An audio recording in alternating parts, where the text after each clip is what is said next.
only source you need for topics and toy news. This is Gen Z Report. Joining us live, the ultimate Marvel legends and comic collector. He's got the power of youth. He's got the stories. It's Ashwan. Next up, the master of SH figure arts. His collection is legendary, his knowledge unrivaled. Say hello to Zion.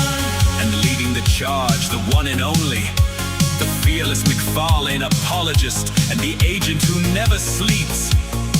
It's Agent Zman.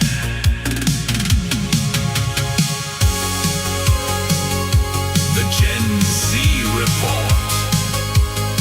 Your weekly dose of awesome starts now.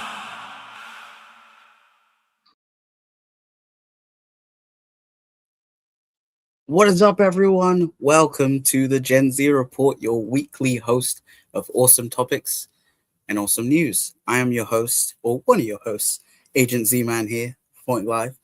But I'm never alone, as I always have my lovely co-hosts, and we have Ashwan, 231 Comics. Hello, you lovely, lovely people. How is everyone doing?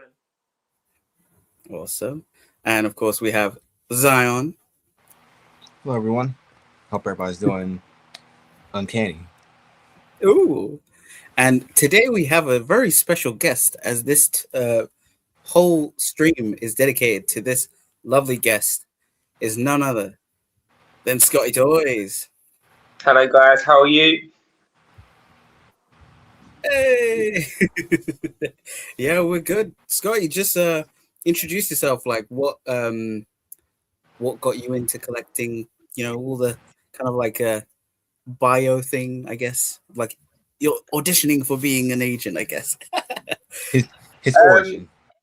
Yeah, my origin. Yeah, I think it was like comics. Go back to when I was a kid. And it goes back to like dyslexia. So I'm not being funny. I see a book and I think, oh no, I can't do this. Where with comics, it's more like I can easily read. There's pictures, and I enjoyed it that way. And I learned how to draw from that. So, you know, like Kevin Eastman, obviously a big inspiration of mine. Obviously with Stan Lee as well. Obviously through Spider-Man. So all them kind of people who do art. I think Ben Bishop, who done The Last Ronin, fantastic artist as well.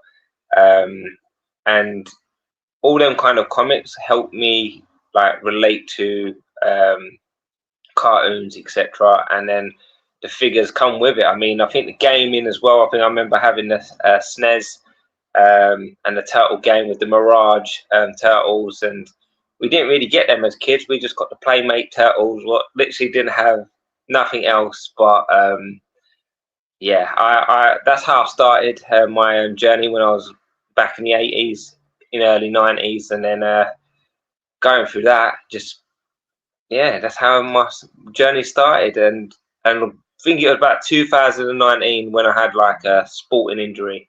I kind of was like, I'm gonna go back into collecting, and my first ones were the movie turtle from NECA. And you know, NECA is a big part of this journey, and with the turtles, and then everything else grew with it. Then I come across Dan.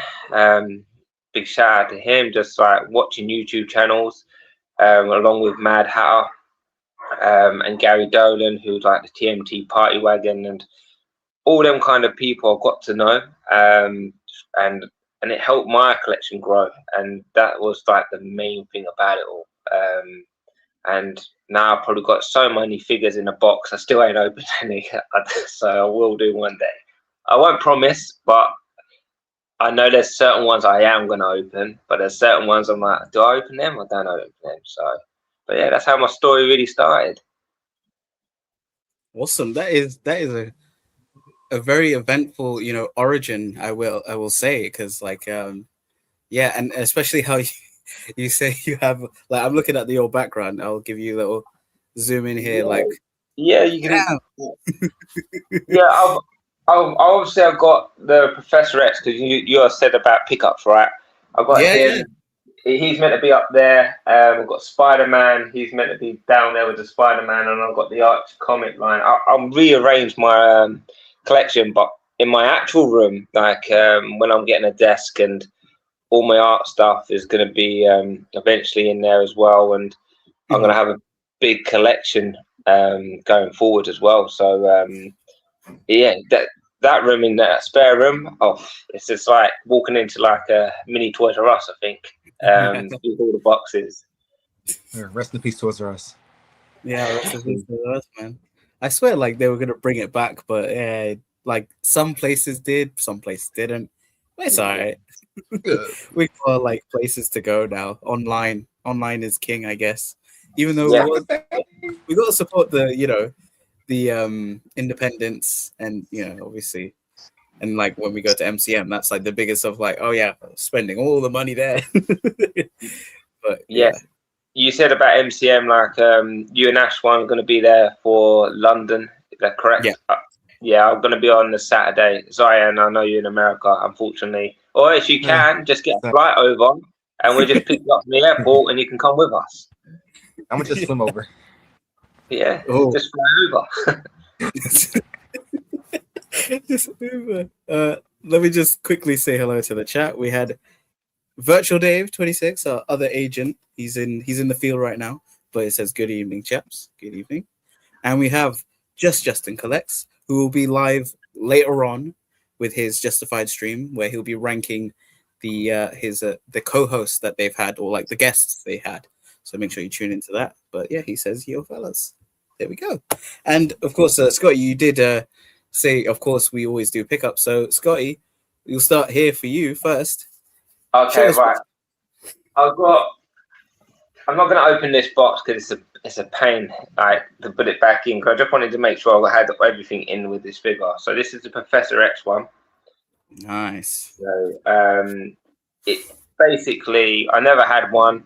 I'm going to be honest to everyone. I just thought of a bald guy in a suit in a chair when I was a kid. I didn't have no idea who he really was. I knew about X-Men, but I just thought he was like a teacher kind. I know he is a teacher, but like I didn't realize he had like special powers as much because I didn't really follow the X-Men like that. It's more Spider-Man, and obviously I knew who Wolverine was and Deadpool and stuff. It was just me going like, if I relate to the characters, then that's fine. I think that's what all of us are here for, like this evening with the art styles, what we're going to speak about. And obviously, this is a great figure. Like looking at it when I opened the box just to make sure he's all in there. Yeah, I couldn't speak highly of this figure. And if anyone is thinking about getting it, get it. And if you want to keep it in the box, keep it in the box because the artwork on the box is fantastic. And obviously, like we all just got to wait is for the Blue Beast, and there's all 10 of them right there. So that's that one. The next one, I can show you this one. This is the 67 Spider-Man. So that's the artwork for the box. And the figure itself, can you see the figure now? Yeah, these figures itself, like for me, these are great. Obviously, I remember this kind of thing because obviously when my granddad and being at home and stuff, and my dad would watch, Spider-Man back in the 60s, like certain episodes I will remember. All I remember really is the meme, when all three characters stand there doing this, pointing at each other.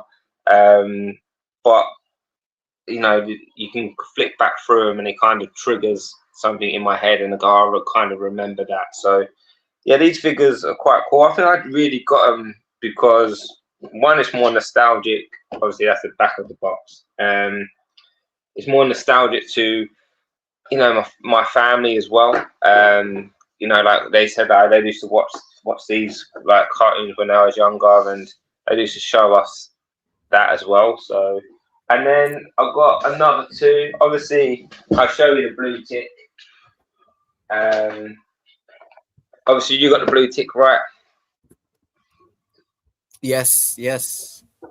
Yeah, this one's cool. I ordered the radioactive tick as well, the green one.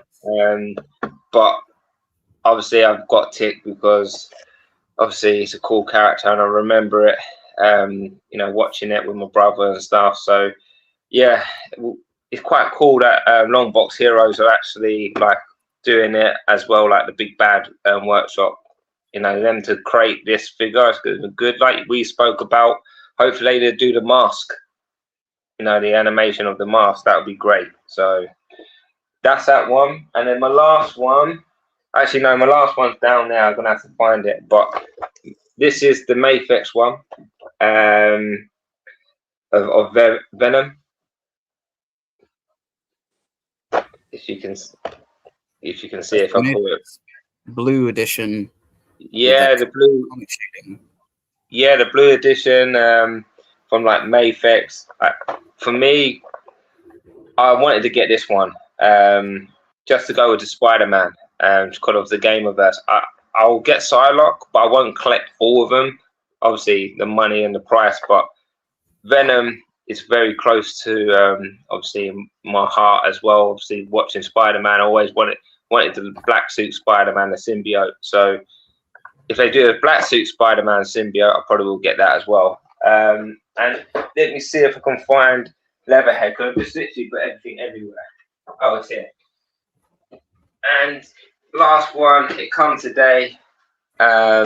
This is Leatherhead for people to see him.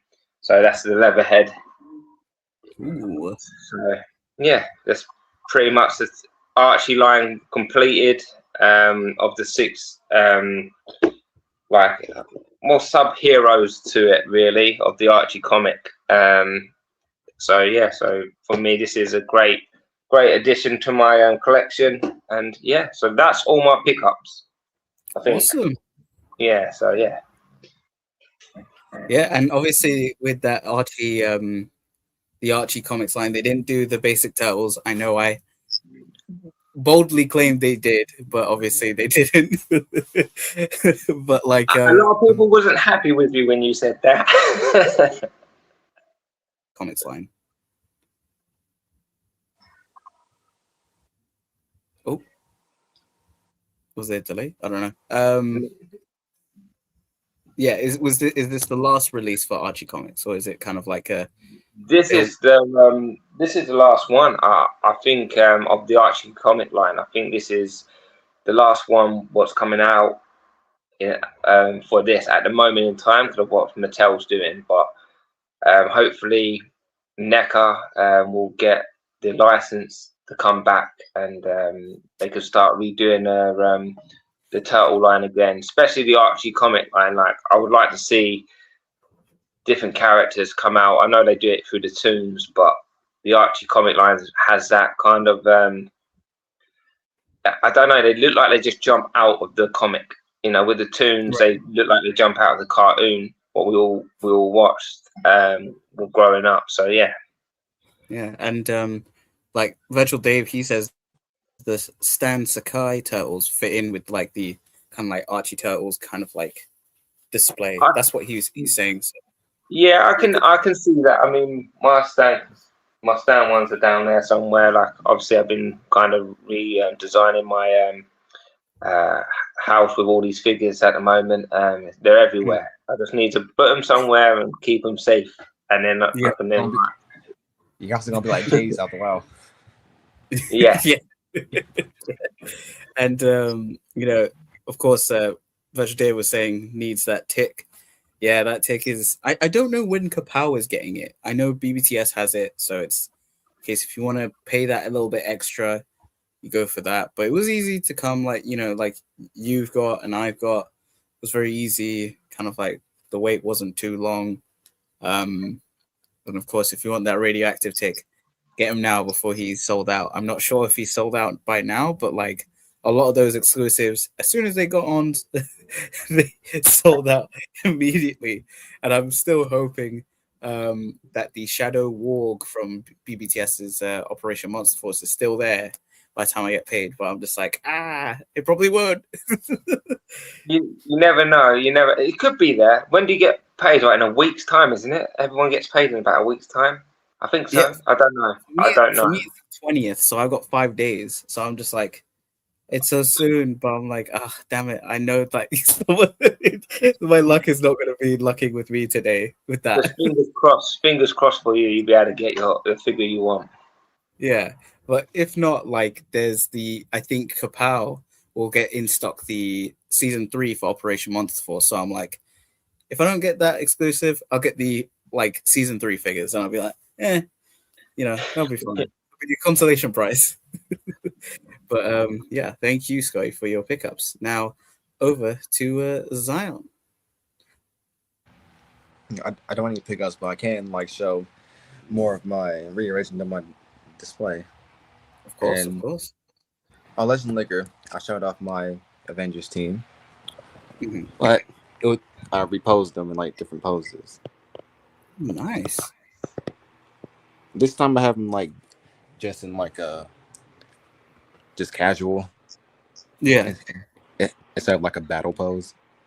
I like it. It's kind of like I don't know how Dan said, the school picture pose where they're all ready for the school picture pose. But it's always a good pose, and I love that you got Falcon on the flight stand. Always kind of like. Yeah, because like I kept him I kept Sam in that pose for like ever since I got him. Like I never changed the pose for him, like because these like the only flight stands I have is like the ScottyToyz ones, and they're not like as sturdy. For, like, a character like Sam, so I just keep him in this one. That's pretty cool. Yeah, and hopefully I can be finished with this team by like Christmas. Yeah. I still need that Wasp and the twins, Wanda and Pietro. Hopefully, I've been rethinking. I don't know. I might get the Crossing twins, but then the older one. I don't know. It's just I really don't want to spend like full price on like a two, especially for that Vision cape, because this Vision I just need to get like a cloth cape, and this is like superior. You don't want that like almost plasticky McFarlane-esque, although it's of the cover, so it is recreating that, but it will take so much like shelf space just for him to be standing there.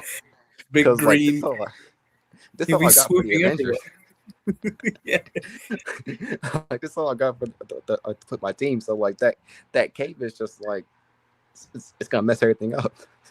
Yeah, and it like obviously same with the Thor, because like that's the like the 2-pack one with. This is actually Ragnarok with the with the 80th anniversary ad. Because I wanted the spinning hammer effect. Oh yeah, I do like the colors on that, because I think the Alex Ross one, which is the classic one, that had like muted colors. Like all those figures had muted colors. This looks like it has brighter colors. So I don't know, you probably have an upgrade, and I've got the downgrade. But I'm going to upgrade this. I'm going to upgrade this with the Maximum Thor. And this Thor's not happy that I'm going to replace him. He keeps on falling over. Yeah, it's that cape. Yeah. But and then I'm going to replace these two. Oh, the Iron Man and yeah. Oh wait, I always mention that Extremis Iron Man is like my favorite Iron Man suit for him. And the 2-pack came out with him in Mandarin, and I need that Mandarin. So it's just like a win-win. And then Cap, it's just I like Ultimate Cap. I like the figure, but I kind of want like a classic Cap, especially with the ab crunch and articulation. Yeah, because this one I can't quickly say shout out to the Jersey Jedi. Good evening, gents. Good evening. And Justin says he got his tick today, so that's really cool. I still haven't even opened mine, so still need to open him up. And then we do have a new person here, D-Town Joey 75220. Hello from Dallas, Texas. First time here. Well, hello there, greetings. And he is a toy collector into Marvel Legends, the Transformers, Joe Classified, Son McFarlane, and ScottyToyz Street Fighter 2 figures. Well, you're in a good place because we all love those stuff. Maybe not all of them for some of us, but hey, we all like it. Yeah. Hello. So is that? Oh, But yeah, oh, see the you box for like Ragnarok. okay. There we go. Yeah. Yeah, because So, people always ask me like, is that the 80th one? And I'm like, no, that's actually Ragnarok with the custom head. yeah, that's good. Well, thank you, Zion, for your updating us on your displays. So I can't wait to see, when you got that, the wasp from Dan, who still needs to ship it to you, and we'll see if you get the Scarlet Witch from the Crossing and the Quicksilver. Quicksilver 2-pack.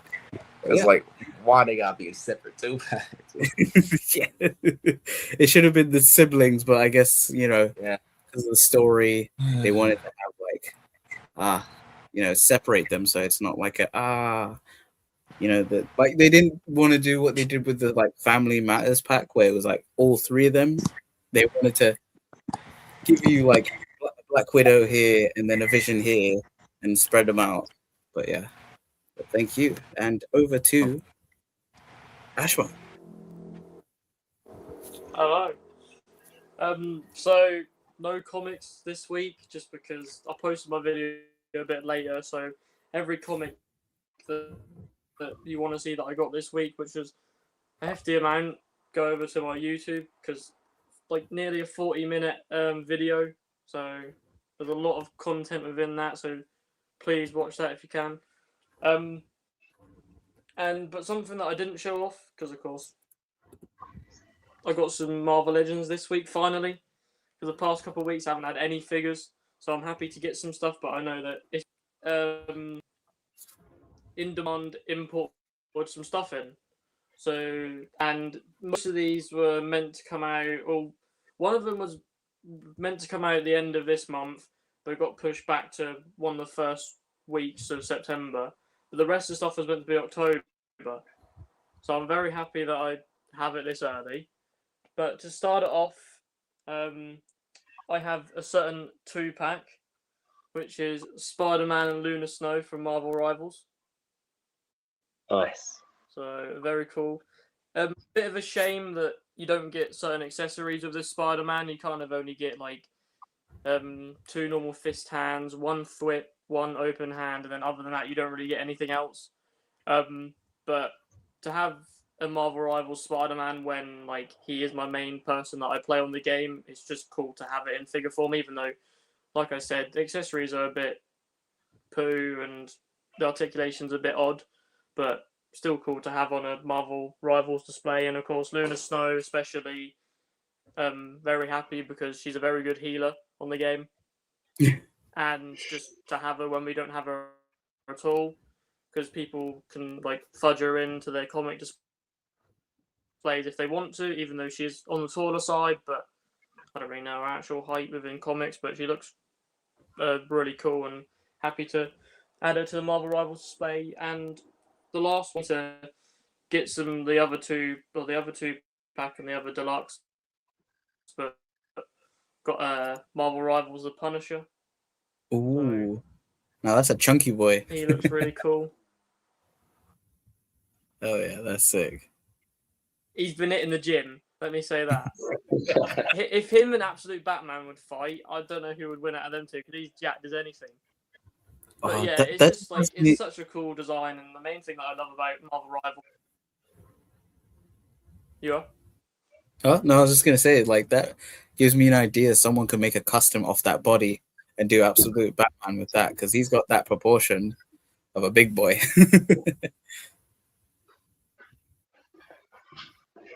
Absolute Punisher.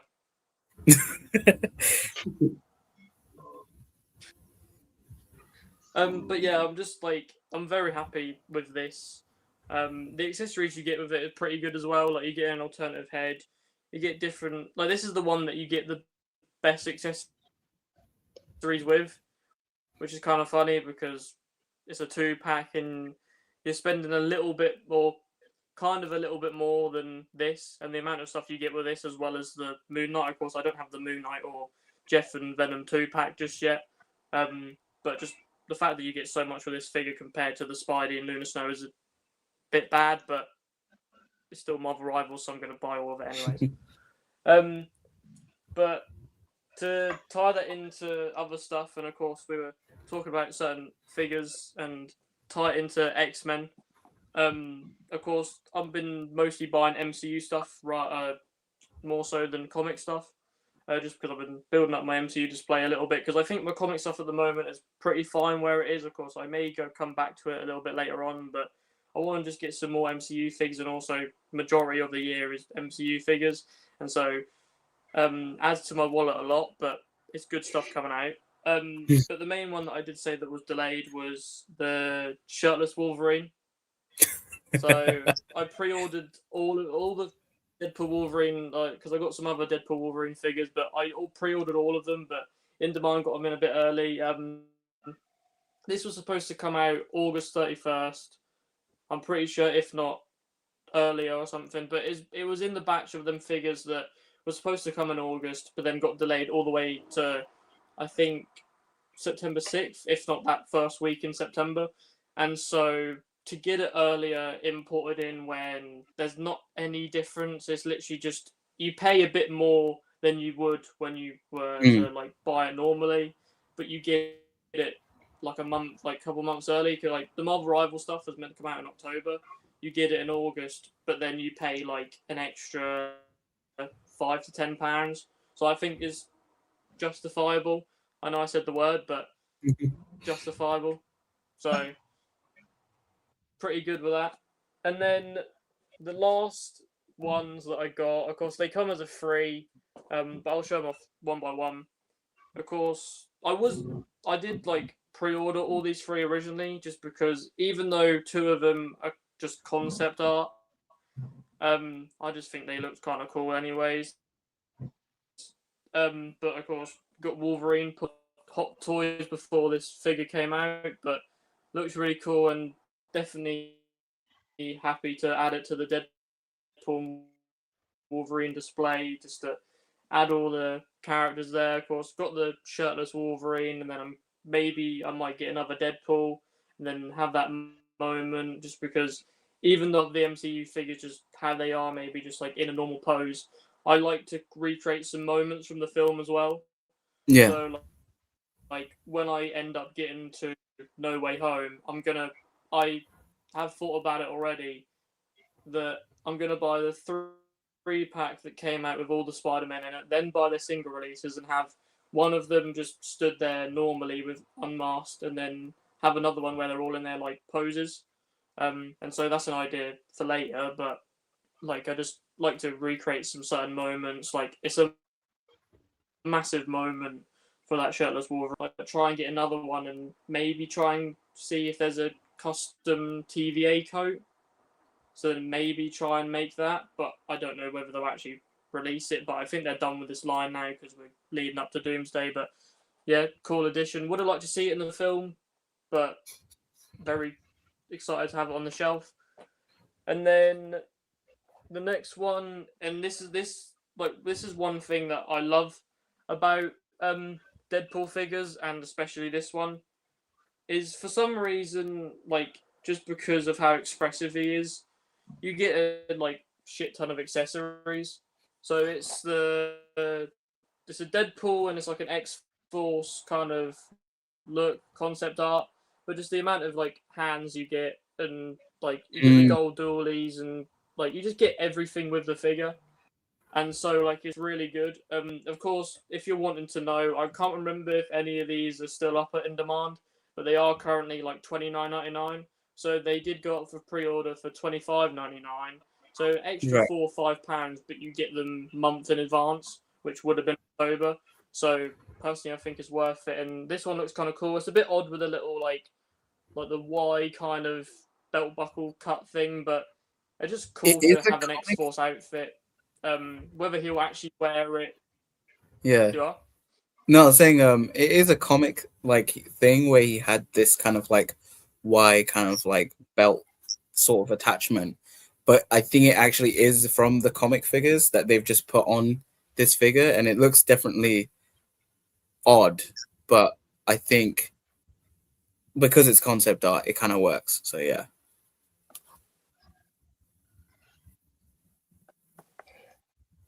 So yeah, that's pretty cool. And whether he'll actually wear that costume in maybe Doomsday, I mean, I don't know. That's a conversation for another day. But whether he'll actually wear a grey suit in any other film coming forward, then I don't know. But if not, then you have the figure for it, so you might as well buy it. The last one, and the one that Dan can't pronounce, but I can. It's the Cavalry, baby. It is the 6 foot whatever muscly man. Maybe he might have played Superman. I don't remember that film at all, but he may have played Superman. And he sure as hell played Wolverine for maybe a couple seconds of a cameo or whatever it was. But he done a damn well good job.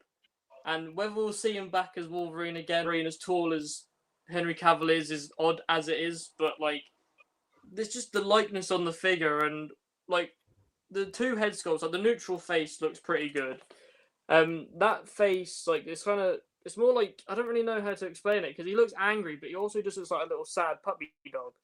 Like he kind of looks like the John Bernthal face with in the Born Again one. He just looks kind of sad, but just to like have him there, I don't know like what I'm gonna do with him just yet. I don't know whether I'm gonna try and like try and buy like a replica, if not a Marvel Legends motorbike, and have him like there. You can see like you can tell that it's him, but I might have him with like a motorbike or something, just because I've been looking before, like when I was more into the WWE stuff, and when I was fully collecting the WWE figures, I was looking at trying to buy like a replica motorbike for my Undertaker, and so to see whether there's one that actually fits the motorbike in Deadpool Wolverine, of course I'll do the research, but just to see him there because it's an iconic moment, I would love to get that. Of course, if you're wondering, I haven't got the out of the Deadpool Wolverine figures. I've got the deluxe Deadpool with Dogpool. I've got the Headpool with Logan, which I don't really have the Logan because I kind of just threw him into a bin and kind of just took his stuff off because I'm using the normal civilian head for the brown suit one that I'm going to be getting. But that whole wave with brown suit, Blade, Cassandra Nova, and all them lot, I don't have that yet, so I'm going to be getting that at some point. And then I just have the normal yellow suit. But like I'm trying to build out MCU. Of course, there's a lot of MCU stuff this year, and so I'm trying to like start from Phase 1 and trying to start from Iron Man, but then look at like to start off at Iron Man, and then I see the Void 2-pack has came out. I'm like, oh, right, now I got to go and spend this money, or I try and then do it again. All the Deadpool Wolverine stuff come out. I do it again. Green Goblin comes out. So I'm just gonna like wait and just see where it goes. But I'm starting with like trying to start with Phase 1. I don't know how I'm gonna do it just yet with my shelves, but I've got some MCU figures up there. You might be able to see up there. You can just about see Red Hulk. Yeah, He looks a bit funny, but I think you can just about see him. And so I've got some MCU bits and bobs up there, and like I've already pre-ordered all the Doomsday stuff, even though basically you get a duplicate Sam Wilson. It looks like kind of exactly the same, but just a newer face. The costume's a bit different, but it's basically just a re-release of his Brave New World figure. But I'm buying another one because he's in that film, and so I'm not gonna like bother buying whatever. But I'll definitely keep you lot and everyone else updated with my display, my comics, and go over to my YouTube. And hopefully next week, fingers crossed, I have Tick and my Operation Monster Force figures either next week or the week after, because I ordered them from Kapow, and let me tell you, Kapow is bloody useless. When they're like with me and Z-Man, or Z-Man more supports him in the past, and they they are useless when it comes to this big bad workshop line, and it's just annoying that they're the only UK retailer that actually sells it or has a partnership with them, and yet they don't do anything with it, or like they just seem like they don't know what they're doing. And so maybe you can give it over to me and Z-Man. Maybe we can sort it out a bit better. Yeah. But I hope I get my tick, because as much as I didn't watch the TV show or anything on the other characters that they revealed at SCCC, I just love the design of the characters, as well as that other I can't remember the guy's name, but the other one who's like white and he's got like a Rabbit, the rabbit one, question mark Alf. or something on him. Like he's pretty cool as well. Yeah. Yeah, I think it's Arthur. He's the one with the kind of like bunny wings and that stuff.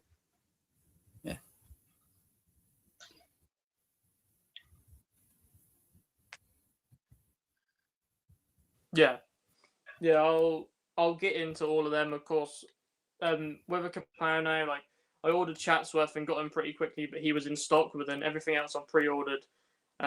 It's been a bit slow in the fact that people are getting them from Big Bad beforehand. I know, of course, it's the couple weeks that Big Bad send it out, but surely Kapow would have it by now and be able to send it me, and so it's kind of annoying that I don't have it. And I will most likely like talk to my mum or dad and whoever, like, because normally I sort out pre-orders through their like accounts, and then I might just order them from Big Bad because it's just annoying, like somewhat waiting for some of the stuff, and I just want to get this line in hands and have it on the shelf. But that is everything for me, so I'll stop blabbering now. No, that's awesome. Like I think they did say like they are expecting their like shipment between the 16th to the 20th. So it seems like it will be soon that they will like have them in their hand, like in their warehouse, and then they will be able to like dispatch that shortly. Because I've got a few things there on pre-order from them. Because I was like, you know, obviously it's the case of like the shipping. It's not too bad, but if you want to get multiple items, it is going to be a bit of a price when you're doing BBTS. But if you're doing individual, like if you're getting one figure, it's not too bad. Like both me and Scotty got Tick, and that was decent. So it's like it's all right.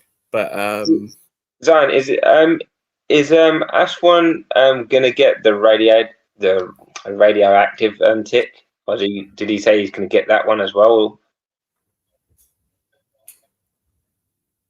I'm not sure. Ashwan, are you gonna get the radioactive one, or are you kind of like it's a variant?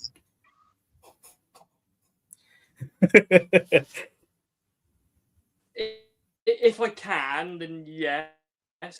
But because I don't like have a connection to the radioactive one as much as some other people, then I may hold off. But because it's so sought after, like it's gonna be hard to get it, and money's a bit tight looks. But if I can get one, and if I have the funds for it at the time, then yeah. But personally, I don't like it as much as other people. But I still think it looks cool. But I just would rather spend that money on a different character, if you know what I mean. That's fair enough. Yeah, that's fair. That's fair, because even I'm not too fussed on the radioactive Tick. I know there was like an episode where there was a version of Tick who was like green and everything, but also just as like a fun kind of like gimmicky figure. Like it's pretty cool. It comes with like a canister of like the toxin, like the slime thing, and comes with slime. So it's like, ooh, that's fun. But like, I don't know, as like, I definitely want to get the other characters. So I'm on the same board as you, Ashwan and Scotty. But yeah, I'm not too keen on the green radioactive for now. Who knows? My mind might change. But yeah, that's some awesome pickups, Ashwan. And just checking the chat in, we've got a question. It's not a silly question, don't worry. But D-Town Joey has a question for us. We have the San Diego Comic-Con, and then in the fall is the New York Comic-Con. Are there large cons like that in the UK? Well, not really. We have MCM Comic-Con, both in London and Birmingham, which is kind of like the big one. But it's not like how, you know, New York Comic Con or even San Diego Comic Con is like. That has like that's a multimedia kind of thing, and you know, there's always like panels, and you have the actual manufacturers, like the companies, there showing their new items and that stuff. With MCM, it's more so we like sometimes we'll have Hasbro definitely there for October, and they'll do some reveals there, but they usually are they either have their own booth or they might be sharing like a booth with like in-demand toys. That was like more recent kind of situation at May, but like that is the kind of like big location of like where things happen, but it's not as big as San Diego Comic Con in New York. Those are like massive events where there's just anything happening, and you're like, I mean, we saw like, you know, how crowded San Diego Comic Con gets. It's not like that here in the UK, but yeah, I think other than MCM, like, what do you guys think? Are there any other places that have like a con, like Comic Con kind of thing, or is it just MCM? MCM London, isn't it? And Birmingham, what you said, is the two big ones. What we know of, but I think it's growing though. You think about it. Like our first time I went to one was in May, just to the one in May to see Kevin Eastman, and you walk around and there's a lot of people now over here. Like it's the culture, isn't it? Like they're growing into that culture and they're growing into expressing themselves like the Americans do, and they're more extreme than what the British are. So I think eventually we're going to be like that. I think, you know, because look at how many people love the Spider-Man film. You know, that's just recently come out. You know, I went to the cinema and I thought I was going to be the only one in it. Like it was packed. So I think there is going to be an element to this. I think, you know, you look at Daredevil. He's coming to MCM London, isn't he? So that's going to be big, and if people follow that series, then more people would want to come and see him on that Saturday, and it's going to bring more fans to that to London, and it's just going to get bigger. That's what I think, anyway. Yeah, no, that's actually, yeah. I think it's always a case of like popularity and cosplayers. A lot of people, like, because MCM is kind of like, it's not specific to collectors. Well, I mean, it does have stuff for collectors, but a lot of the main audience now is like cosplayers and people who enjoy media and even art, because they do have like artist valleys or areas and that stuff. But yeah, and you know, D-Town Joey says like, unfortunately, we don't have anything like that in Texas, but they do have a DFW Joe toy show in May, but nothing big like those cons. Yeah, it's always the case. Like some places have the big Comic Cons and that stuff, and then some places just have their like own kind of like contained one. And sometimes the contained ones are actually quite chill because it's not as chaotic as like New York Comic Con or San Diego Comic Con. Because believe me, like those places seem like a nightmare to get tickets for. I think for San Diego Comic Con, it's like a raffle kind of thing. You have to wait until your like number hits through, and then you get a chance to get a ticket. And it's like, no thanks. But we do have Jay's Toy Collection UK here. Evening all, what's occurring? We're just going through our pickups, and then we'll go through the main topic. And he's saying it's been mad busy day of rebuilding the toy room. Yes, of course. Jay's always rebuilding his toy room, but always good to see, you know, that kind of like progress. Hopefully Kiara has a space to move around. Like hopefully you've not like taken over the sitting room again. But yeah, and then we all need a green translucent tick, Virtual Dave says. So maybe. And when are you doing house tours, Jay? Oh, that is a good question, Jay. You gotta answer this at some point. I just imagine he has like Just the do a giant like, YouTube HasLabs video are holding like the MTV plates Crib. and stuff. Yeah. Yeah.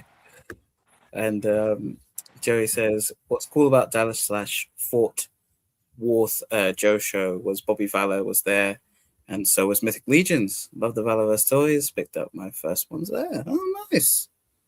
And Jay says he's got a week off to get the toy room done. as he took the shelving out, starting again. Oh God, starting again? No, you can't do that. And then he said that the house tour in early 2027 is the goal. Okay, at least we know now there's a goal, so we can check him next year and see how that goes. He's waiting for the DC line. Yeah, He's of course. waiting for the DC line. To do the house tour. Yeah, exactly. We'll see. Like, well, hopefully New York Comic Con will see what the adult collecting line will look like. But that's a perfect segue to my pickup. So I have one pickup and a very special pickup, but we'll go for the normal pickup, which is the Superman from the collector's line. Not collector's line, my God, the DC Premier line. It's all confusing names, but it's a pretty decent Superman, not gonna lie. The accessories are kind of like kiddish, you know, you got a chest armor, kind of, oh, let me do that YouTube focusing thing. You got a little, got with the House of L logo, and you can put it on him. He also comes with a, you know, chain. It's just, you know, normal kind of like accessories. Like, of course, you don't expect Superman to have like tons of like weapons and that stuff because he's Superman. But like, I do hope to get the Green Lantern because he will have the constructs, and I think that's one of the things that will be the best thing about the DC Premier line. It's so weird. It's like almost saying premium, but it's not. It's the Premier line. But those ones, like the Green Lantern and the Batman, their accessories will be so good with the adult collecting line because, like, just imagine like that would be the best kind of like crossover. But yeah. DC line has 2 shelves ready for Mattel. 2 shelves, jeez. And all the McFarlane DC is now pinned to the wall. Oh my God, what did you do? Did you drill them? And yes, I did say special pickup, and this is actually from none other than ScottyToyz himself, who kindly sent this to me. Which, let me make sure I got it right. Let's do a dramatic reveal. Da-da-da-da. Woo, baby! Scotty actually drew this when he was doing like all the like us YouTubers. I was like he drew it. They said, I'm just so happy to have this. So thank you, Scotty, for sending me that. I love it. I mean, especially I love the suit. I said I want to make the custom figure, and I know what base body, and now I have like a technical head that I could use. But oh my God, it's like having that vision of that. I'm like, hell yeah. So thank you, Scotty. Yes. You're welcome. You're welcome. Yeah, and a nice pick. Has a Pulp Fiction vibe to it. Yeah. And shout out to Mike Delta Sierra. Says nice. And then yeah, well, that's a great drawing, Scotty. Yeah. Big up Scotty. He's a great artist. You know, of course we're gonna like this goes straight into our topic today. So let's get straight into it. Of course, our topic today is art in action figures. And shout out to Combat Collector, aka Big Will, for doing the graphics for us today. And let's get started. So we're gonna have you, Scotty, talk through each segments. So without further ado, let's get to the start of, let me do this YouTube thing. Here we go. Now, here is the first segment, which is the character design origins. So let me go full screen. There we go. Yes. So when you like, obviously when you like drawing, everything comes from obviously just a pencil and a black pen, right? So like, and when you're like getting inspired, like, you know, you're just thinking, what can I draw, etc. And how would that relate to where you want to go with that kind of person you want to draw? And it's all about like how you're going to do that, you know. So for example, using the Kevin Eastman the turtles, he designed them turtles, and you know, everyone thinks they're like, you know, these 4 heroes and stuff. They're anti-villains, not villains, but like they have a way of being, not a hero as such, because of the Mirage, how they designed them. And in them designs, they were originally in the shadows, so they done them in black and white, and when the color didn't actually come into it until Playmates come in and said, with the toy line, we're gonna want you to make the purple, blue, red, and orange bandanas, because in the red design of the bandana, it actually means blood, like bloods on, and how they was looked at going forward. So certain colors are for heroes and for villains. Yeah, I remember, like, you know, because like for Hulk, he, you know, usually, like, when he was designed, he had that kind of like well, when they eventually did his green and purple color design, it was more so like invoking the how, like, back in the day, the villains would be colored with like these kind of colors of green and purple, because it was more of like a villain color, whereas like heroes, they would have like red, blue, and, you know, yellow, very bright, and then like, so it was, you know, some characters have that kind of like color aspect, but yeah, because with the heroes, obviously blue, it means trust. Like, so when you see blue with a hero, you know, we trust him. So Superman, you look at Superman, he's mainly blue, isn't it? And with a red cape, and that red cape, it might mean like courage and energy, you know. So you look at that, and you're looking at that Superman, and actually, me just saying that actually could describe Superman or Spider-Man, because it's red and blue.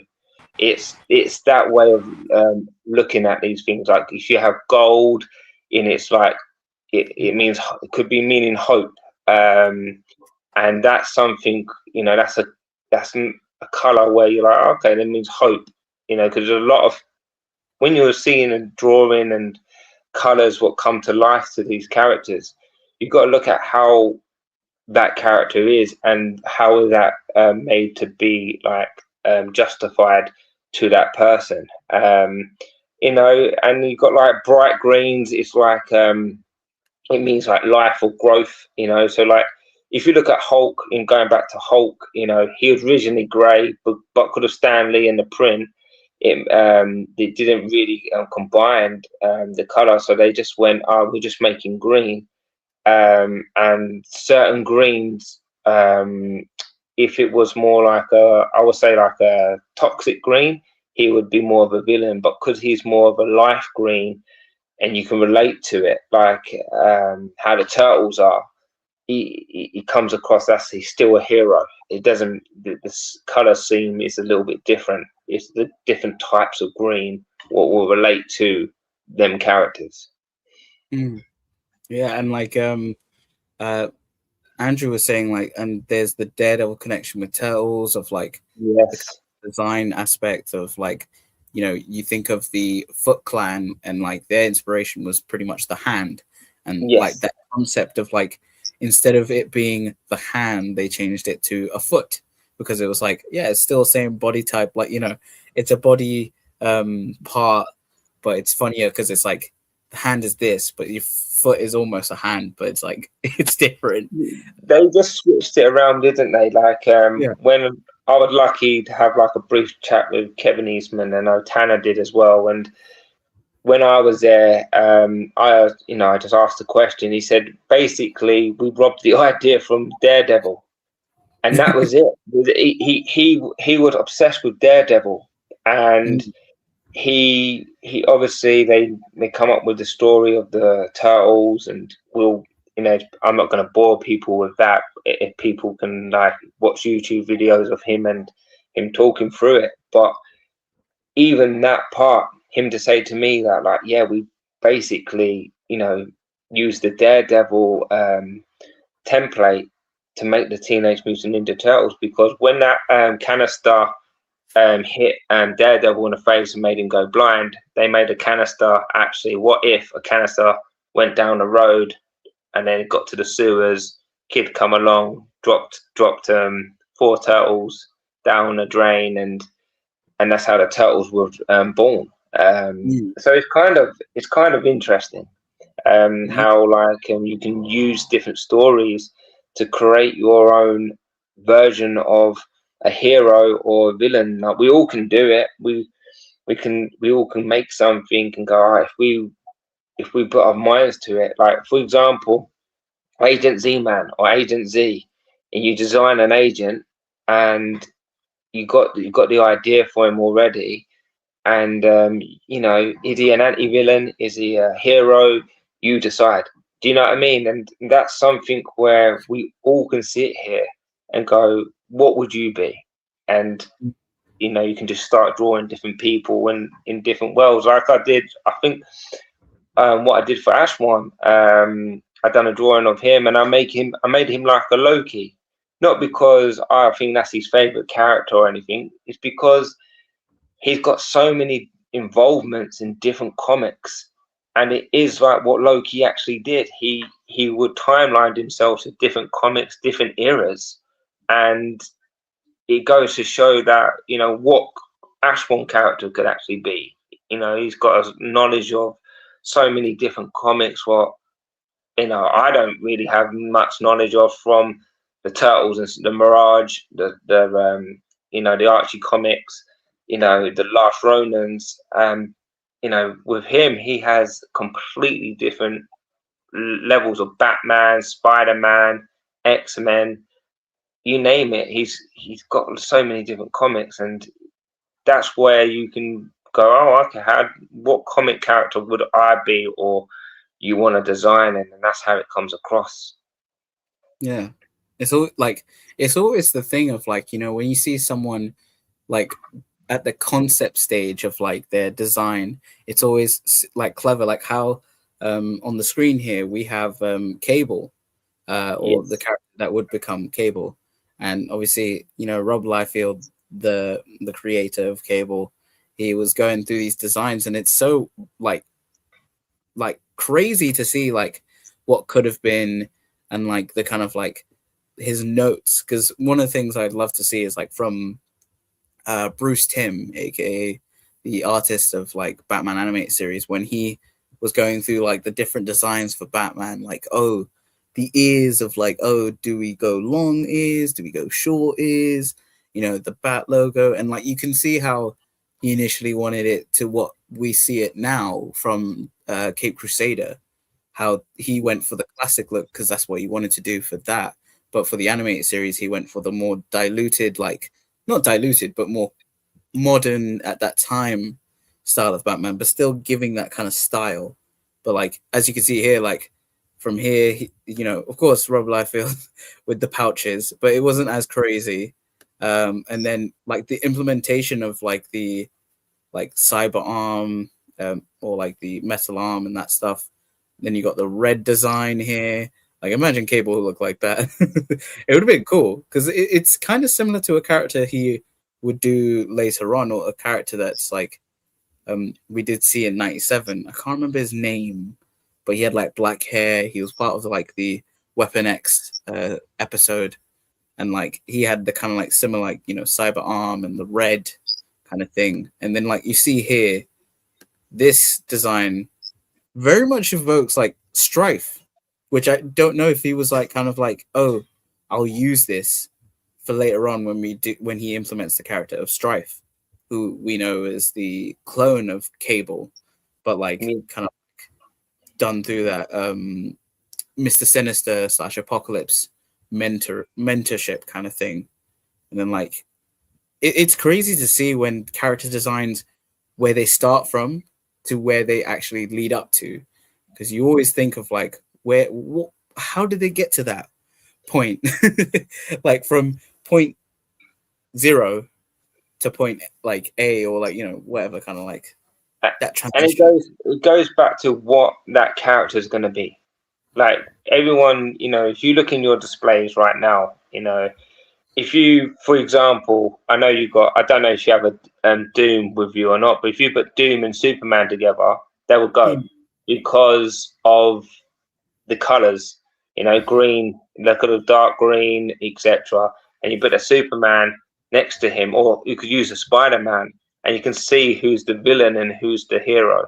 And it's all about mind projective. And I think that's what comes down to it. So when you're looking at your like, you know, your shelves of collection as us figures, you look at them and you think, right, Mysterio's, you know, got green and yellow and purple. When you look at Goblin, who's got green, yeah, so straight away you can see them go together. You know, you can already say what your mind's already going. Red and blue, hero, green, darker green, like a toxic kind of green. That is a villain, and I think that's where it comes in, because Cable, you know, you look at Cable, how he is. You know, is he a hero? Everyone assumes he's a hero, but he wants justice. So, you know, it goes back to the similarities, how the Turtles started. You know, they wasn't heroes. They was just wanted justice. They, you know, they're vigilantes, really, just making sure they stayed in the shadows. And I think that's kind of similarities to how some of these designs are for us collectors anyway. So, I mean, what does Zion and Ashwan think? Or Ashwan? Yeah, I don't. I mean, don't know what's you've hit the nail on the head there. Like, just with the whole like color dynamic. Of course, I've had this like as a lesson before when I've been in like school or college or whatever. That like with the whole color dynamic and certain stuff, like certain colors. Like, I know we're talking about more art here, but certain colors will make you feel a certain way about like food and stuff as well. Yeah, and it's really odd. And certain colors will make you feel a certain way to do with like whatever mood you're in. And so, like, it makes sense when you put characters side by side. Like, for instance, you were putting Superman and Doctor Doom. Like, even though I know of Doctor Doom and Superman, you can tell who's a villain or the good guy out of them two. And just in the sense of other heroes you put together, like you were saying about Cable, is that because he's that like anti-hero kind of character, he looks a bit, even though he's kind of bright, he looks a bit more darker because he's got like certain aspects to him that are a bit odd. Like, Deadpool's very bright, but like he has certain stuff that makes him more of a somewhat of a villain, because like the guns and the swords and certain stuff like that could maybe people might think, oh, okay, he might be a bit odd, like maybe he's going up doing some other stuff. And it's good design by the creators, because even though these designs on paper like look really cool, like the red look is very vibrant, but I don't think it shows, or I don't think it gives off the right message as much as his design now. Like, if you were to slap that red on there and then say, oh yeah, he's a villain, or he's somewhat like a villain, people would be like, oh yeah, but he's very bright and he's very bright, he's very out there, like why is he doing stuff like this? And so yeah, it's just cool to see like these designs as well, because it's cool to see that Rob Liefeld, as well as other creators, have this like sketch work, and you can see like the little details where they're pinpointing certain stuff, and just to see what their design is now and how they've come to pinpoint that and see what certain colors. And exactly what you said. You know, like how you describing it. For me, it's like an emotional impact. So when you look at your figures, I mean, if everyone like picked up their favorite figure and they looked at it, it gives you an emotional impact. Like it, because you're looking at the artwork of it. It's not, you're not buying. I always say this to people. It's like buying an art piece, right? Like my drawings are drawn black and white.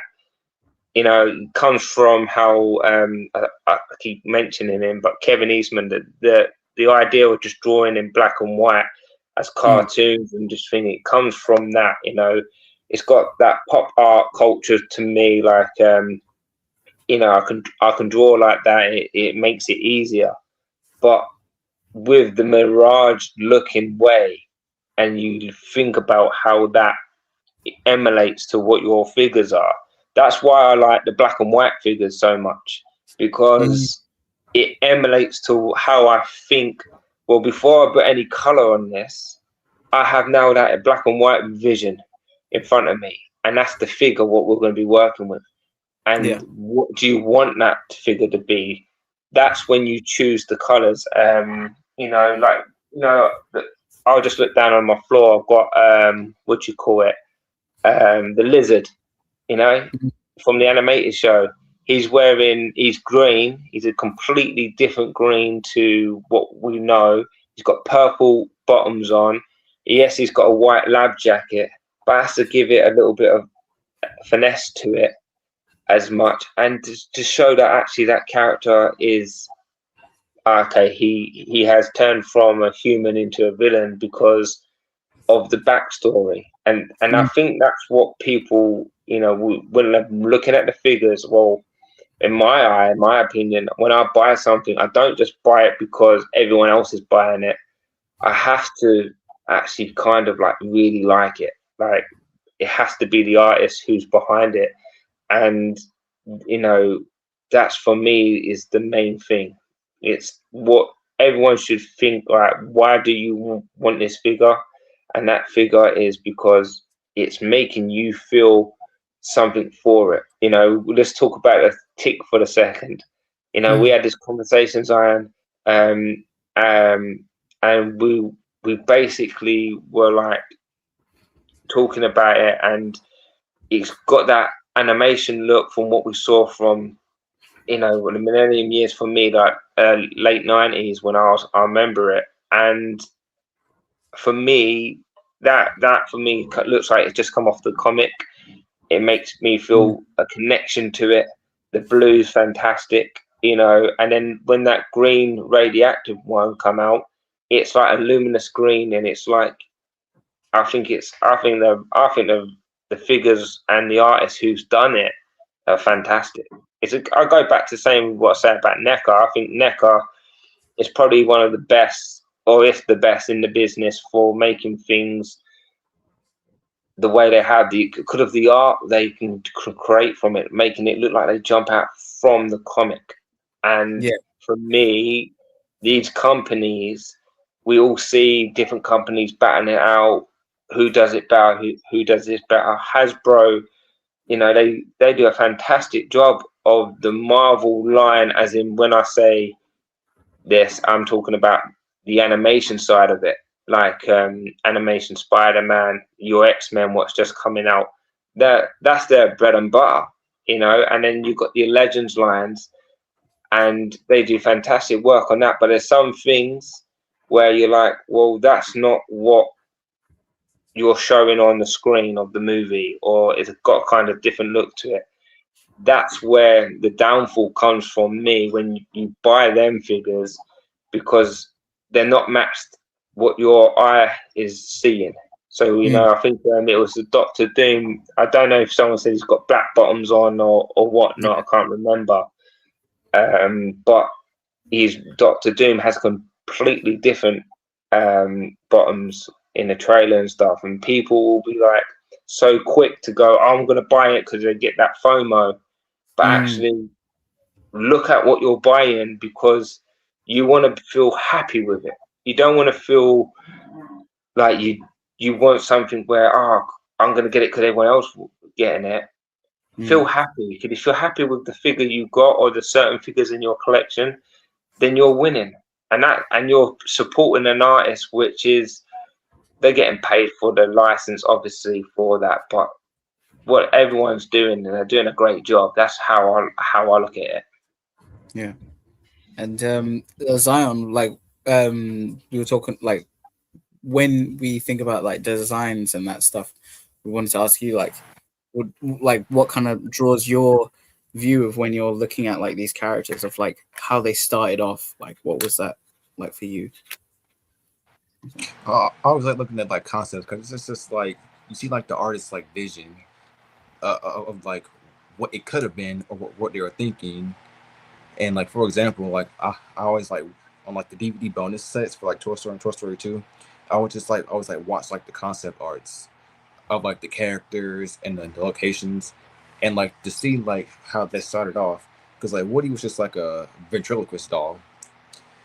He wasn't like Howard like at first, and you can see it like eventually like evolve to the Woody that we know today.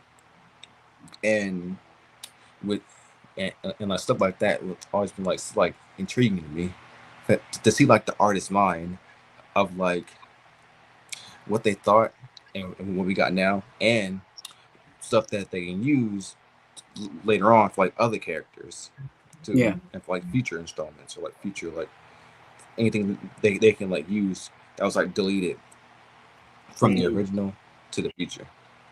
Yeah, it's like how you can see here with like the design for Cable here. This like left, like this bottom one here, you could definitely see this was like what he was like, okay, we were going for more of this look for Cable, but maybe I could reuse this for another character. And then he did with Strife.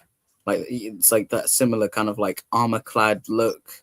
So he clearly was like going for like maybe someone with armor and that stuff before he went with the more like tactical look of Cable. Because like maybe it was like in his origin of like, you know, oh, because you know, it could be like he didn't think of like, oh, he will be someone from the future, or because like Cable was in a lot of mystery. But obviously when you're an artist, you think of like the future, or like, you know, what this character's direction is when like you're like in the process of designing it. You're kind of like seeing, okay, what's like the main kind of like directives of this character, like what's his character type, what you know, what is his ambition or objective kind of thing, and like how you can implement that on the design of like, oh, he's got this metal arm, what's that about? Or you know, he's got this like weird kind of like glowy eye here with like a kind of like tattoo. What does that mean? So it's like always kind of like implementing something like to question the audience of like,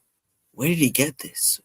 Where is he from? Because he looks out of this world. And then it's revealed of like through the storyline, oh, he's from the future kind of thing. And it's like, you know, you don't. Somewhat, you know, in my mind, you know, when you talk about Cable, think about how Terminator is. Yes, exactly. He has one arm. I know he's made of metal, and I know he's in the robot. I get that, but when you think about these artists, you know, someone went, "All right, you know, if you think about it, what main villain and what main hero has come out by Miles Morales, because it's Spider-Man still. But if you all thought about it, what villain and what hero has come out which is a new concept to Marvel and to any other comic you like, DC, Batman, all them? I bet right now we wouldn't be able to name, probably like I wouldn't be able to name any. Right, what like I said, I wouldn't put Miles Morales in that because he is Spider-Man. That's a Spider-Man character.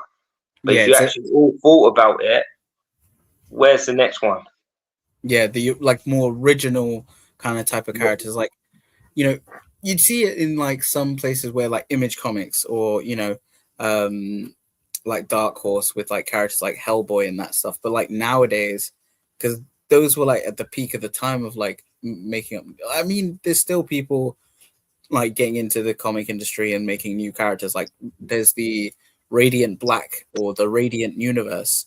Like obviously they have a similar design to like Tokusatsu / Power Rangers, but they've tried to make it their own. And like you can see where like the inspiration is, because like not every like nowadays not everything is original, but they try and make it their own. And I think that's where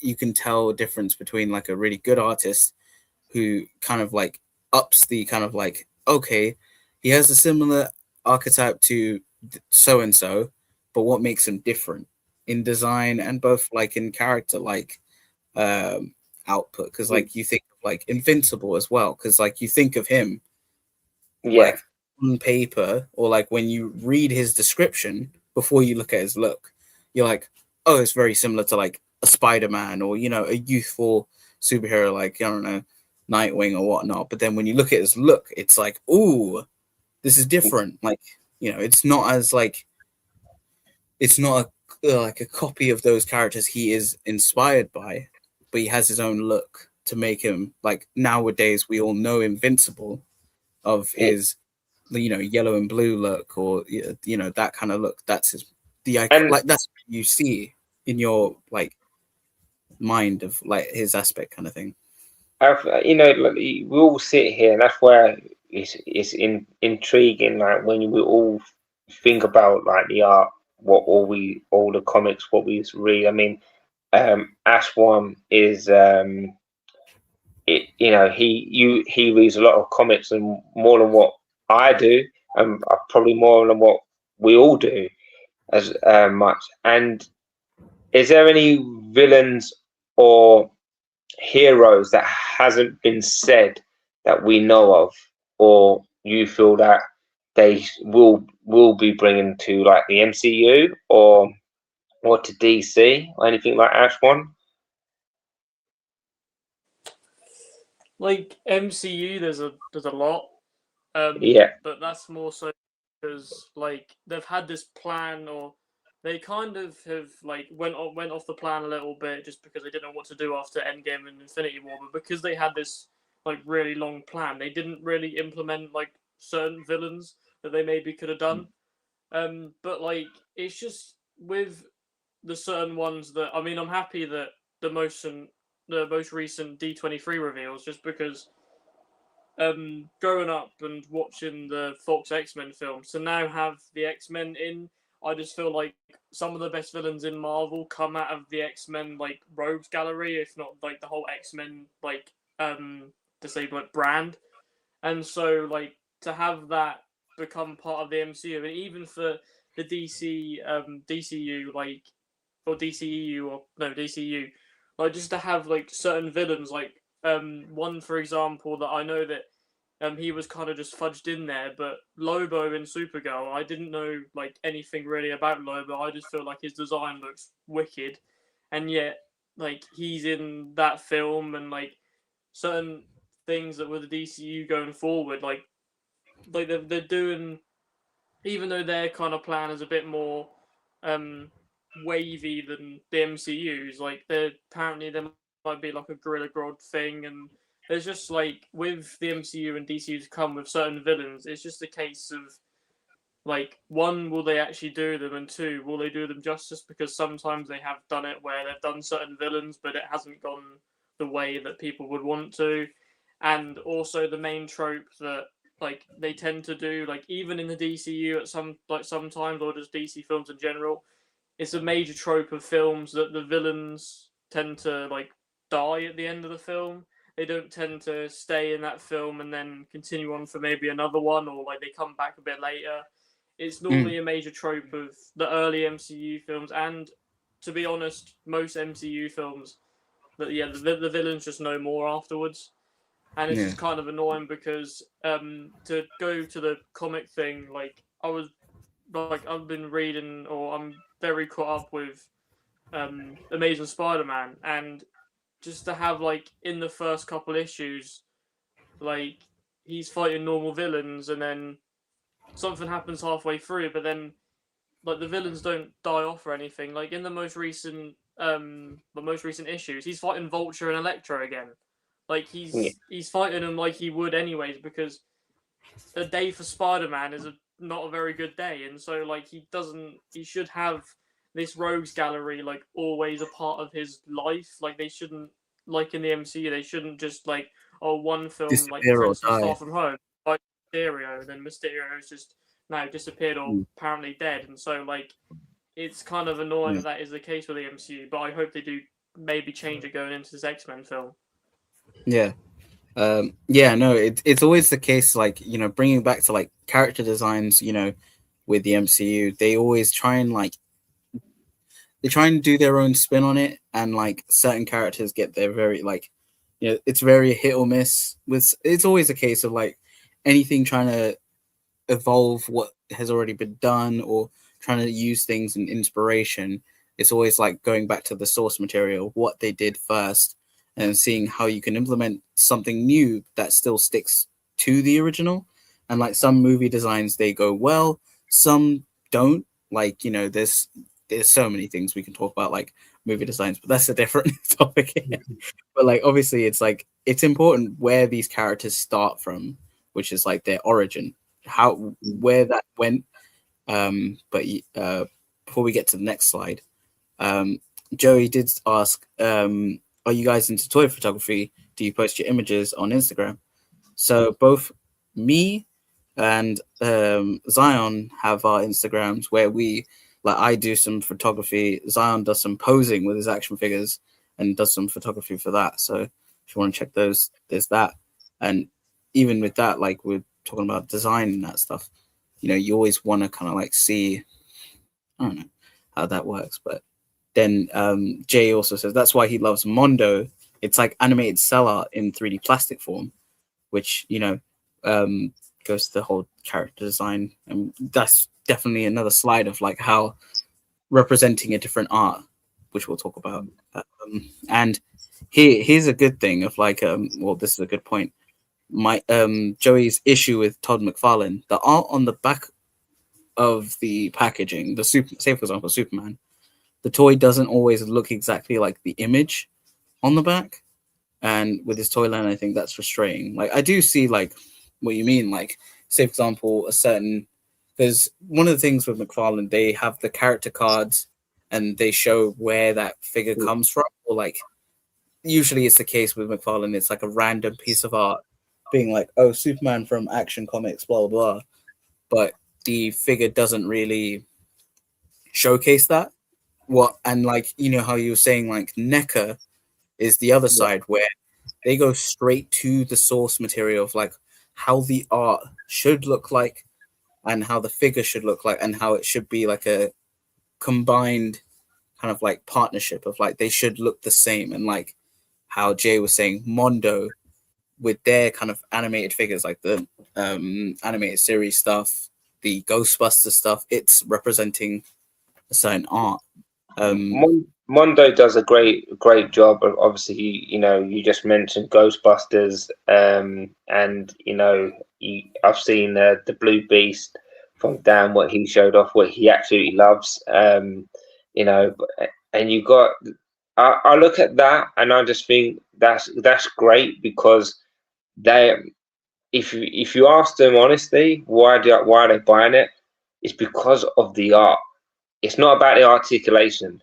It's not about the toy. It's about that is the mind eye for them people to buy that, and that's what's made them. That's why Mondo is very special to people because they can actually look at that and go, yeah, that comes straight out of the animation series or the comic as such. And I think that's why, you know, Mondo are very expensive because the art they put behind it. And going back to the McFarlane figures, I know everyone talks about them in a different way, but you're looking at the drawings, they're from like a 2D image, like from him, that's just freehand or like a drawing. So they're gonna look different from the 3D, the print. You know, the only one what's close to it, and I think DC had the license before and he's used the molds from it, is the animation Batman. If I'm still correctly or wrong, someone can say in the chat, but I feel like he's nailed that concept quite well the in animation line. So as much as, you know, he does different things, and I'm looking forward to the Spider-Man, what he's going to do. You know, that for me, if the artist himself has got the actual rights to his own artwork and does that, and he pulls off and he pulls it off, that could be arguably better than Hasbro. I'm not saying it will be, but could be arguably better because of the artist himself. And everyone remembers that comic. I think I've got that comic down there somewhere. And that's what I'm saying. So, you know, when people go, oh, I don't like this figure, I don't like these figures, that's fine. They don't articulate this. That's fine, but that's not a problem if you buy another figure from Marvel Legends and go, oh, you know, I don't like that figure, it don't articulate properly, but you're buying it because you want to buy it and what it means to you, and it goes back to the drawing sense, it goes back to everything what I've said, it goes back to how you feel about these figures. You know, if you wanted to sit there and go, you know, pull everything out and go, all right, this is why I like this figure. I mean, I'll go back to Playmates, going back in the 80s, 90s, the early 90s, and having the turtles. If you ask me what the 4 best turtles were and how they looked out of the 4, I'm talking about just the turtles, Donatello is the best one. How it's designed and how it's created and how it's different from the rest. I think it's that's for me is the best turtles on a Playmate scale would be Donatello from the 87 to the 90s. So you look at it that way, and then you go, okay, what other ones? And you chose in order. For me, it would probably be Donnie, Mikey, Leo, and Raph. It's in like the design and how they're colored and how they look, not to do with anything else. And I think that's me being honest. And Donatello is not even my favorite turtle. So I won't just go on because Michelangelo is that's the better one. I'm looking at, and I hope everyone does it, and they're looking at what it means to them to create that image in their head, to put on their shelf, to pose it, to design it or study it, and then go, do you know what, I'm going to have a go at drawing this character. And I think that's how it helps people with art. It helped me, obviously, having like a learning need of dyslexia and ADHD, where I'm very hyperactive. So for me, it's these things, what can control that was from drawing and from these figures. And don't forget, these figures from what I had when I was younger, and to look at what you guys had. I think Zion said, he had Think Away. I think it called Think Away Toy Story toys. If you saw the ones I had in the 90s compared to ones what was the Think Away toys, you'd be like, what the hell? Like, So it balances itself out, but the nostalgic for some people is beyond. That's why they do it. It's the nostalgia. Yeah, and like with here, when we're obviously we're going through here the kind of like turning art into a 3D sculpt. So you mentioned it, how like McFarlane goes, this is like a 2D piece of art, and then how to implement that in the 3D era, or like 3D kind of sculpt, because a 2D has its own dimensions that is stuck to that dimension barrier, but when you go to 3D, you have to think of like, oh, how this will look on the other side, like how, like in this piece of art, how you've got him in a specific pose and like facing a different way, and it's like, okay, how do I implement that in this 3D format of like, oh, what am I going to include? Because obviously, or like what kind of like sculpting needs to be put in there, because it's 3D compared to the 2D where obviously that's more of a drawing thing. With 3D, you have to kind of like put the creases in. Like, say for example, here you can see that they've added the sculpt here for the crease of his t-shirt. From looking at the art of how like you can see the shading here, and obviously this is more of like just going for sculpt wise, you can see where they can, like, they're drawing from here, like, okay, they need to have creases on the pants so it's not a flat sculpt, or making sure the gloves look like actual gloves and having that texture, because always with 3D you think of texture and that kind of like feel to it. Going off your 2D thing, so like the sculpting, so it's like the translation, okay, so it's like adding the volume. So the 2D, the drawing, is the volume to what 3D will work as. And it's like it's how sharp and how soft you want to make things.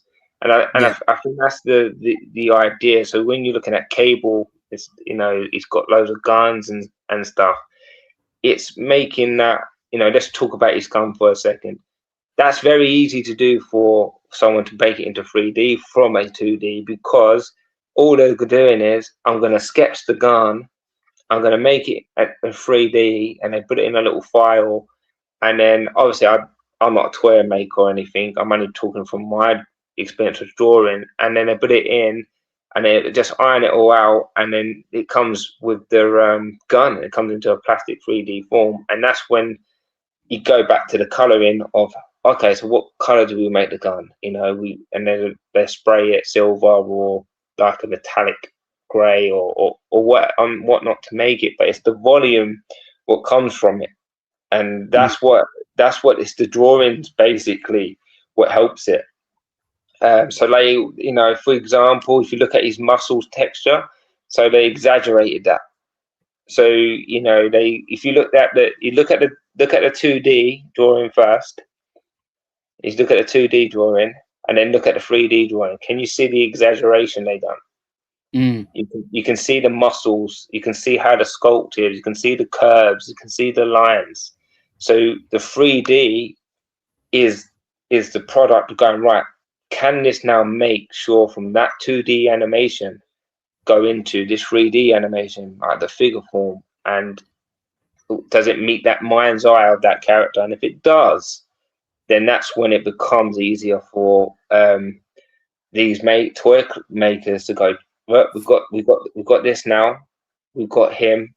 What color do you want to make him? Because you go back to different variants, they've got so many different variants to one. You know, look at Deadpool. I think Zion was going through it. Look, they literally got a Deadpool outfit and made him into a Wolverine, and then made a different one. So they can easily do it. It's just what will sell. Who will people buy it? And that's what makes it so interesting, especially the how it is with the 2D and like the 3D sculpting of any figure. So yeah, and like as Ashwan was showing, like how, you know, he was showing that concept art Deadpool, and then I know Ashwan, you have the Cable figure, so like how you can see that from like this kind of like grayscale to then how they implement the colors, which is the case of like here. So let's go here. You know, they made sure to kind of like go for the blue, but have some shading into it, because like from the art where you see it.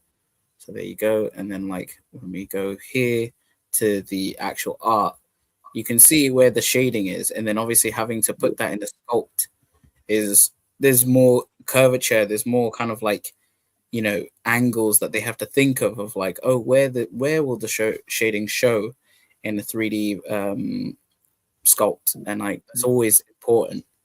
And it makes out like with the cartoon and realism, like that's what you got to look at. Is it the cartoon and realism to the figure? And that's what gets defined. So that for me, when you're looking at that, you go, right, is that your mind's eye? Ashwan was showing it a second ago, and he probably would go, yeah, this is my mind's eye of Cable because of that picture. And that figure's now in his hand, and without realizing it, it's just defined everything, the muscles, the texture, everything's on it, the shading, the colors. And it's because we've seen it on an animation show, you know, and you think, look, when you watch the X-Men 97 animation show, it's all 2D. So nothing 3D. So they're using these designs, and it's easier for them to input this. So yeah. And you've kind of like, this is a good segue of like the style influence, like how with this figure, also shout out D-Town Joey, he's got to head out, so enjoy chat. See you soon. Always catch you on the replay.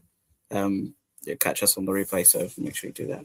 But yeah, how you were talking about style preferences, obviously with this 97 Cable, that's where the style is coming from. But also, like, I bet when they were doing the 97 version of Cable, they looked back at the original cartoon, and then from that original cartoon, they looked back at what was the current art of that time. So then they use those two to see what can they do for 97, because obviously 97 is the sequel show, and they're still fitting into that era, but they also want to do something different. They're not going to stay with the same design that he had in the 94. No, you can't. You can't. Time moves. Yeah, time moves on. Like everyone does. You know. Mm.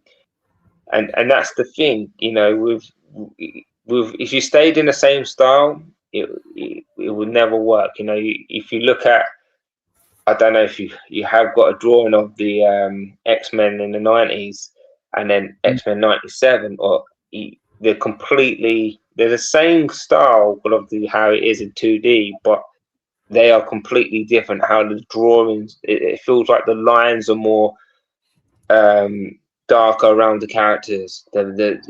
It's the hybrid of colors. It makes it pop more. Where you look at the earlier years in the 90s, it looks more like dull. It might be just how the TV was back in the day, like how the colors were and stuff. But it makes it look different. Yeah, and like here with the kind of like Wolverine. Wait, let's do the focus because the brightness. See, like this is the 97 one, and compared to what they did for the Love Triangle pack, that blue was a lot darker. It was, you know, even the show had darker shading. They had more of like exaggerated of like shading, texture, and not texture really because it was, you know, the cartoon, but it was more cell shaded. If you think like there's the difference between of the cell shaded VHS figures, and then when you look at the 97 figures, they go for more like, and the 97 cartoon as a whole, it goes for a more softer design, but still invoking that show, but with a, you know, modern twist, because they don't want to like, they can't recreate what was done before, but they want to give some homage or kind of like design callback.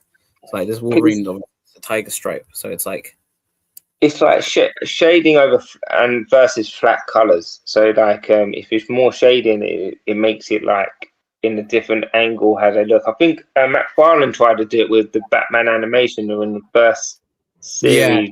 Yeah, and everyone was like, "Oh, I don't look great" or whatever. But I don't get them out of the box yet. But if people got them out of the box and they put them in a different light and look different, and how the actual cartoon was shown, it will show the figure exactly how it is. But people complain about certain things because everyone likes complaining nowadays. I don't know why. No one's like can be a little bit positive, but everyone has to go, oh, you know. But I get it because everyone wants the best for people, you know. Yeah. Like, and you know, I agree with them, but also I'm just like, yeah, it's what it is. Because cell shading, I think it's very, especially if you're doing it off versus flat colors, and if it's going against each other, it won't look right. But if you put them in a different lighting, and it works a little bit, but you'd have to find that lighting to do that.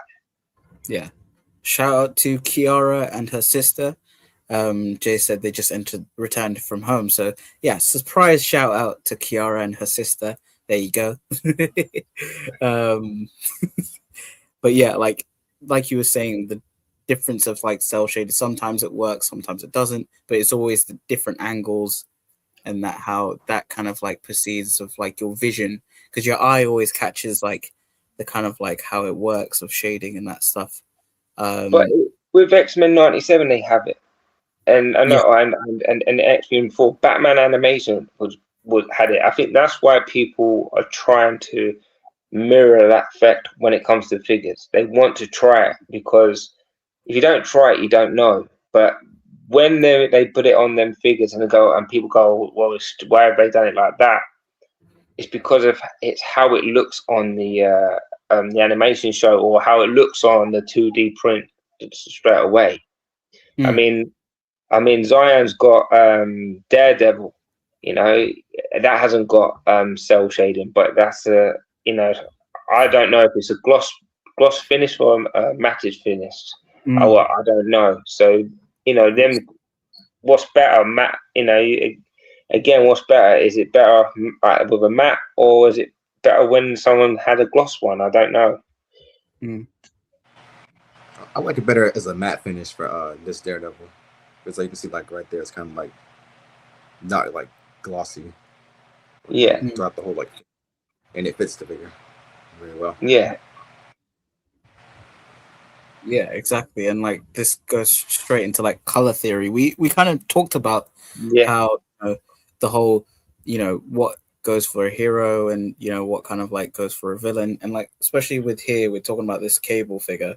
I know this is the big theme of like yeah, how it goes through kind of like the color coding of like, okay, we need the skin, but we also need like this will be the base color, but then we need to add the shade, like the tone or like the like darker shades to it so it doesn't look like a flat color, and like you do see like this the 97 line has a little bit more flat colors because that is kind of like representing So the do you like remember when I said about blue?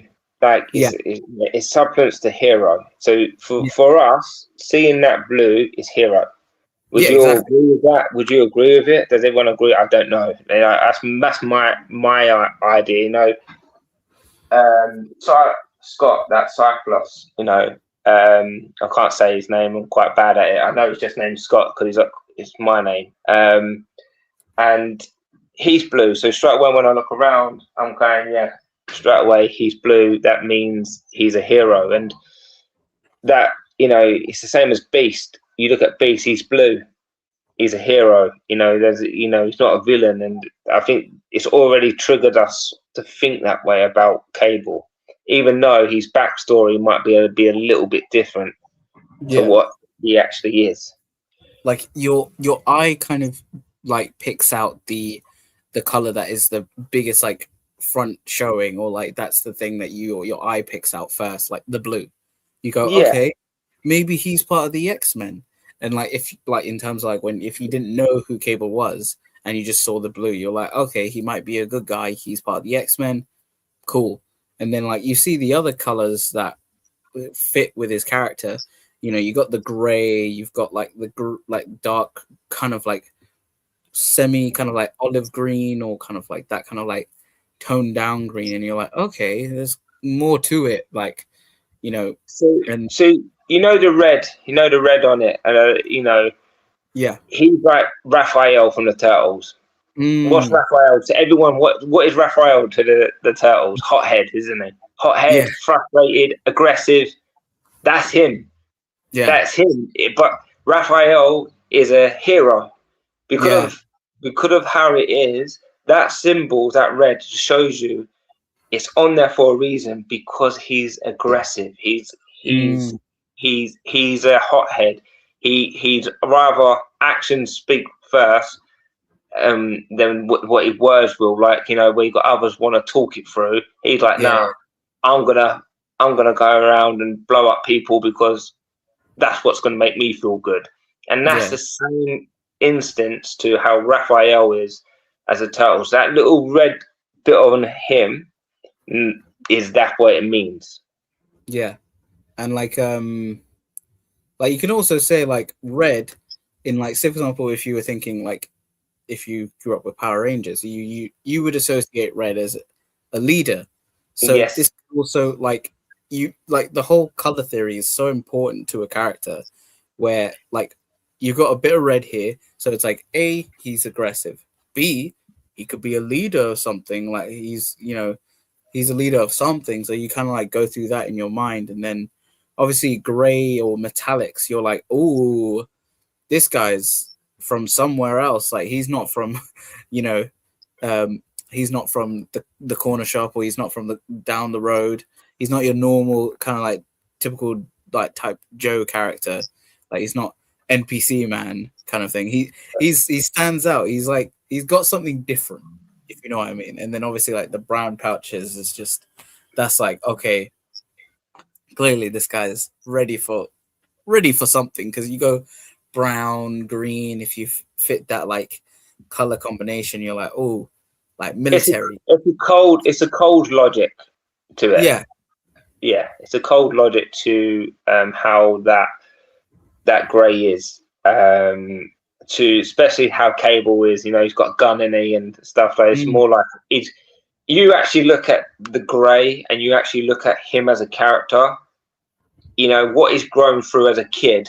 When obviously I'm not going to spoil for people who ain't watched the X-Men '97, but what he's gone through as a kid, gone straight through to different future events, and you actually look at it, it's traumatizing.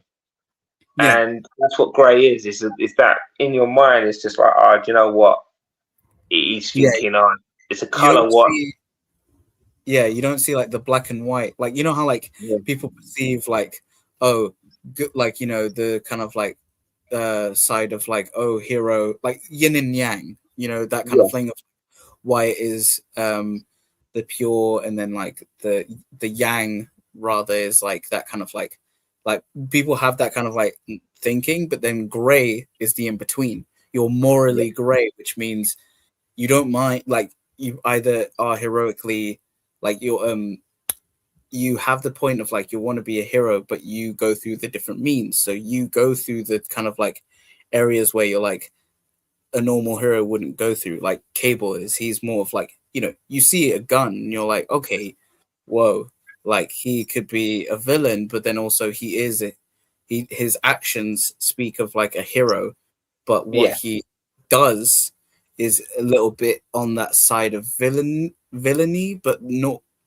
quite to the point where he's an ego maniacal like villain, like where you think of like Joker. He has no Yeah. moral gray. He is a Yeah. villain. See, Yeah. like And even tell. you look at his white hair. You know, if you look at his white hair, I mean, it. You know, we know when everyone goes, oh, like, I'll forget what people say in England. Like, you know, when their hair goes white, like, you know, experience and stuff. You know, stuff like, yeah, you know. But that's what it for me. I think that's what that means for him. I think like he's got a white lot of hair because he's experienced. Because if you look at his character, he's got experience of going through different time vaults, and I think that white emulates. I know it's his hair, and everyone goes, "Oh, Scott, you might just be talking a load of bollocks." Yeah, probably am, but in my head, if I'm using that white, I'm thinking he's got experience of Yeah. going through different things, different burdens. I think in Deadpool, he said something about a burden. It's this burden to not, you know, what he went. I can't remember the film too much, but that film, he says something about a burden, and I think that what his hair color is part of that is in his character. Yeah, it That's what shows I like think. Yeah, he's had the growth to kind of be like, I am stuck with this kind of like mission, yeah, and I have to see it through. And I've gone through so many different ways of like, or different experiences to be kind of like wise on like what to do and what not to do. And of course, granted, like you compare like characters like say for example, when there's an development of a character where they're starting to gray, like you think of Mr. Fantastic, he's got, you know, he's graying or he's got white sides like on the hair. You can see, okay, he has like, that's showcasing his knowledge kind of base of like, he knows, like he is a genius, so it's like he's kind of got that. And then compared to like characters like Hal Jordan, when they got the white sides on his hair, it shows his experience, like he's more, wisdom. yeah, exactly, he's like kind of got more knowledge and experience. But yeah, what like Ashwan and Zion, what do you guys think when you look at the color theory of like characters of like, we've talked about like the kind of like villain and hero, but like when talking about like this kind of like specifics when onto a figure, like what does that kind of like showcase for you? For me, it's just like for instance, what you were saying about the hair thing, like Magneto as well. Like Magneto's like a villain, and he has like very like long white hair, or has very white hair, but then his costume's purple and red. But that's because like he has kind of like with him as well, like he is experienced, but like it's also, I think, some of the reasons why he has grey hair, if not white hair, is because like the trauma he went through as well. Like, because he's gone through a lot of stuff as well. Like, of course, if you know, you know. But like, he went through a lot of stuff as a kid, and like just with color theory, with like anything. Like, I know you're talking about villains and heroes, but just with this figure, like for example, and just the design of it just like it says so much about like how he is as a person, and even just like other people in general. Like, like Wolverine, for example, and the tiger stripe that you were showing off. Of course, there's very bright colors, but then you have literal like blades coming out of his hands, and so like it adds that kind of sense of like, oh yeah, he could definitely like do some damage if you get on the wrong side of him.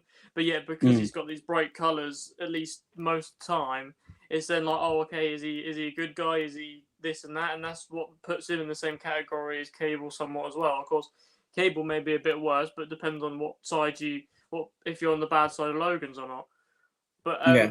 like it's just the same with like most people. Like even so, that's his yellow and blue costume, but then he's got his brown costume as well. Of course, it's a bit more of a toned down, darker costume, but then he's still like kind of the same person. But it's the same with like what we were talking about, just like the whole theory as well that to play into the kind of the color theory, but also like a different kind of thing. It's just when characters have guns or weapons. Like normally, like if a character has a gun or has certain stuff, maybe they would be on the more so side of the bad guy than they would on the good guy. Like of course, or maybe they'd be in between. Like normally, you tend to see heroes that maybe they do have weapons, but like it's not as bad as villains. Like for instance, Yeah. Captain America, even though he's got like a massive vibranium shield, like it's a bit different to then like a villain having it, or like for instance, I don't know, like Hawkeye's got of course a bow and arrow when like other villains would have like actual guns and certain stuff like that, and so like it's in like a kind of thing, and with Cable, like he has a gun, so it makes him a bit more villainous, and like the path that he goes on is just like, of course, backstory wise, and just the amount of stuff he goes through, and because his sole mission is, as well as the turtles, like Scotty was saying, it's just with Wrath, like because they are hotheads and because they want to like get vengeance on certain people, like that is their main aim, and that's why that it makes them a bit iffy. Like just all kind of in their own kind of category, like all vigilantes are somewhat the same, is in the sense that even though like you have better ones, like you have Daredevil, Spider-Man, Iron Fist, and like you have all them people who are like good vigilantes, at the same time they're also like known for being bad by either Kingpin or just other people in general, because they go out in the night and dressed as certain things, then actually like are beating down like certain people and certain stuff. So like at the end of the day, yeah, like Daredevil is a hero, but because of certain acts that he does, and because he is dressed as a devil, it then gives off the kind of vibe that, oh, what is he doing? Even though he happens to be, I'm pretty sure, a Catholic, and so like it's kind of funny to see that kind of dynamic, because people always say like the devil and certain stuff like that, but because of course he's heavily religious, it kind of counteracts that whole thing, and so it's just like a funny thing to go along with that one. And so I like the color theory within certain character designs, because it kind of just certain colors, like we've already been saying, like brings out certain emotions within us and certain things that you can think, oh, okay, instantly you know what correlates to that character. But when they have like different tones, like say for instance they had like a very light blue but then a very dark green, and you'd be like, oh, okay, what's going on here? Because then the dynamic between them two colors, you wouldn't really know what's going on. And so like when you add certain colors together, like automatically you think in your mind of certain stuff. And so it just gives that sense for like either the reader or just people watching, that like they know how to correlate with his character, and know like just from the colors alone, like if this guy's a good guy. Like black is normally, just from like anything, it's normally centered around death, like it tends to be. And so like anyone who wears black, you tend to like put them in the bad guy situation normally. Or like they tend to of course be like within the shadows, or he's getting up to something. And so like it's always just a main like point, and it's like what we were saying about the grey, because it's in between that black, which is the death and the bad side, and the white, which is normally the good. The grey is in between, which like you were saying, Z-Man, is what most of us are like. But because that grey is implemented, it means that as much as he is close to the light side, he's close to the dark side as well. And so like Mm. it's kind of that thing of like to make him more realistic in the sense that because he's in that grey category as well as most Yeah. of us most of the time, it then gets a bit of realism out of the character, and because of the amount of stuff he goes through, it then resonates with certain people. So if they've gone through some stuff as well, they can then resonate with the character because of certain stuff, and it's very helpful that certain creators and certain people just make these certain things for their characters, just because like for instance Spider-Man, like the main reason like Stan Lee basically said anyone could put on the mask, but he decided to make Peter Parker, decided to make him a teenage boy and all this certain stuff. And just with Peter Parker and other characters, it just makes people resonate with them way better. Like most characters you can resonate with, like Superman in the most recent film and also Superman whenever. Even though he's an alien, he proves time and time again that he is human. Mm. He basically is a human being, like most of the people.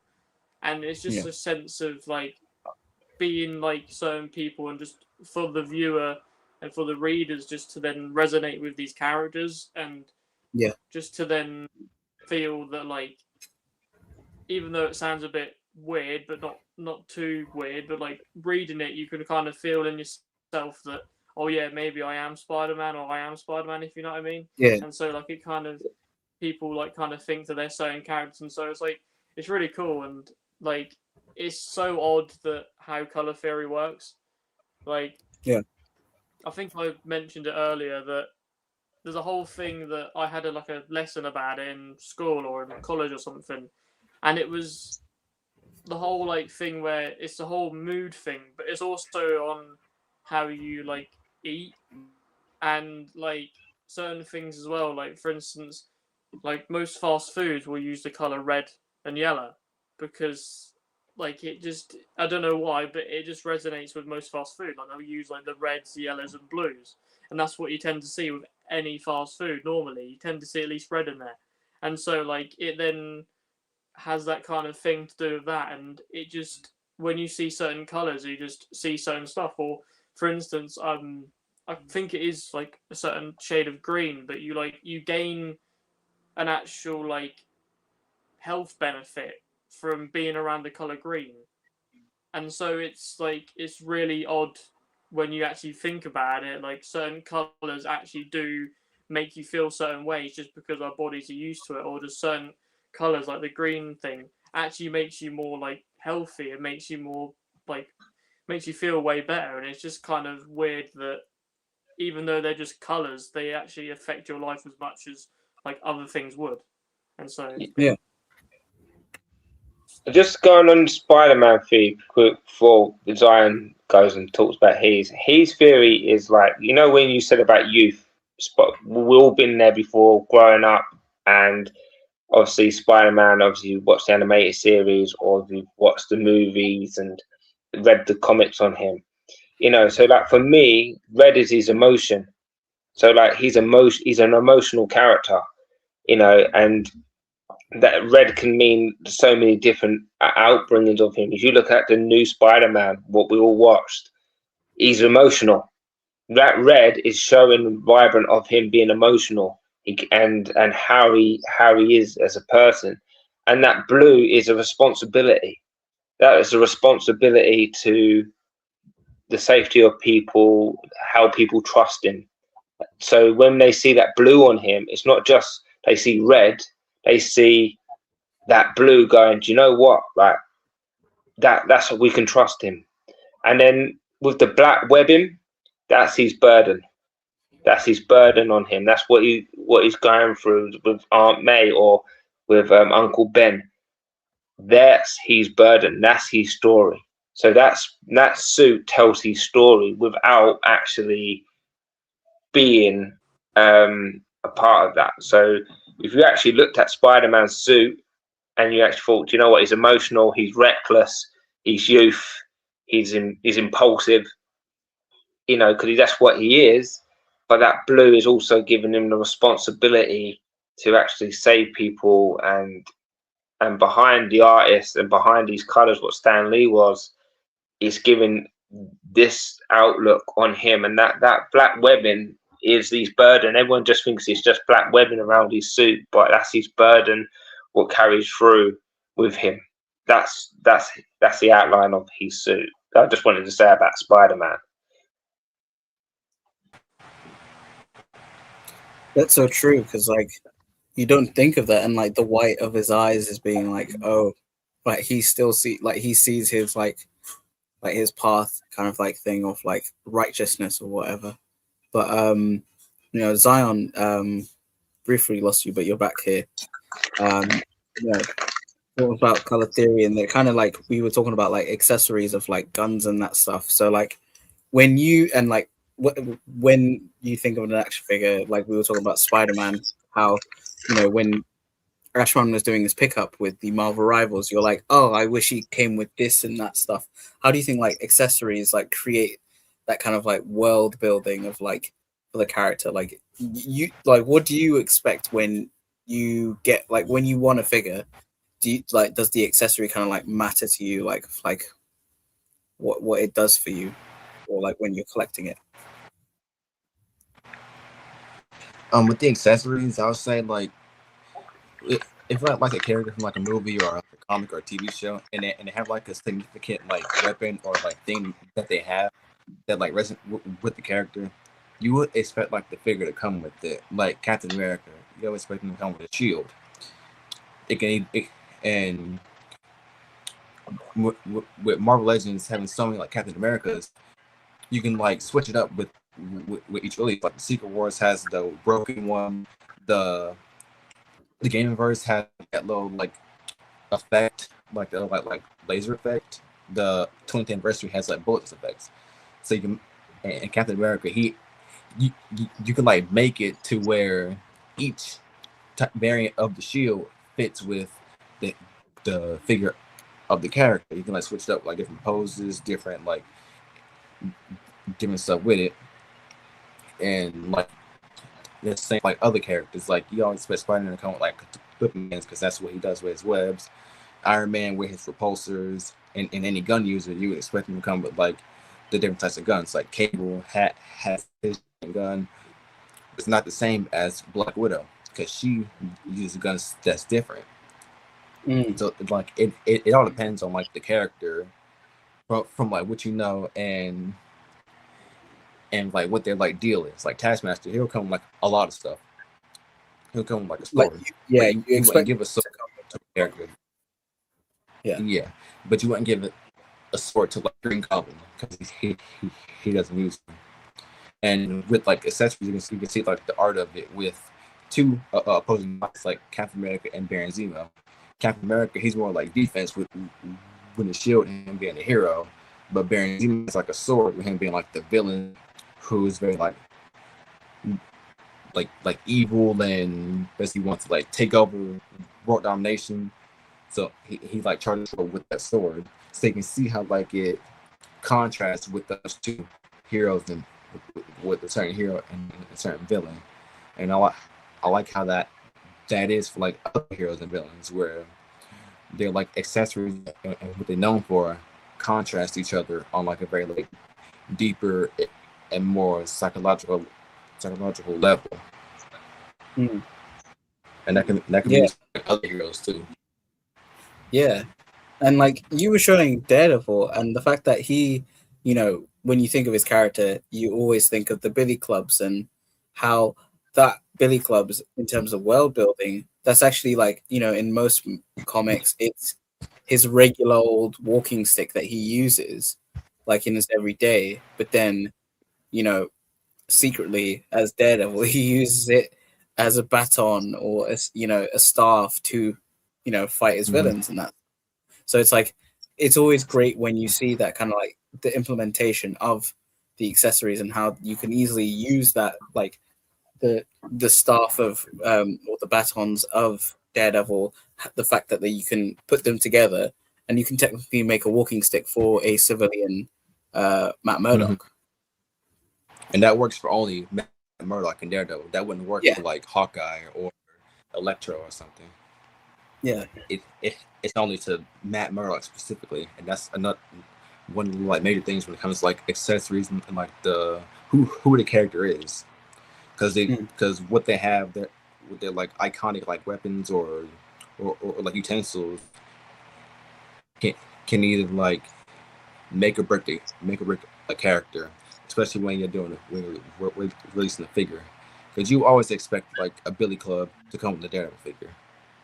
It's just like it's what's needed for Daredevil. The figures. Some can work without accessories. Like Superman, he doesn't need like tons of like accessories because he doesn't use like a lot of things. But for a character like Daredevil, you expect him to come with like accessories with like Billy Clubs and the different like form. Yeah. Yeah, absolutely. Yeah. Then, obviously, with like the weapons and everything, you want some blast effects to kind of recreate him, shooting, like, say for example, it's Cable. You want to see the blast effect. Like, so it's always important to kind of like fun accessories that you wouldn't think, like the blast effects, you don't think of them initially when you're like, I think back in the day you didn't think of like blast effects being like a necessary thing or a cool thing to add on to a weapon. Yeah. You didn't have that back in the day, mate. Exactly. It was more another thing I just realized that the blast effect, the color can also depend with it, because like Iron Man, some of his figures have blue repulsor effects because he's more like high tech, and Cable you see has like the orange and yellow for like that normal like gun. What because you wouldn't have like high tech, like tech or Stark tech blast effects for someone like Cable. When he just uses like those like not normal, but like those like, GTA style blasts. I don't know what to call it.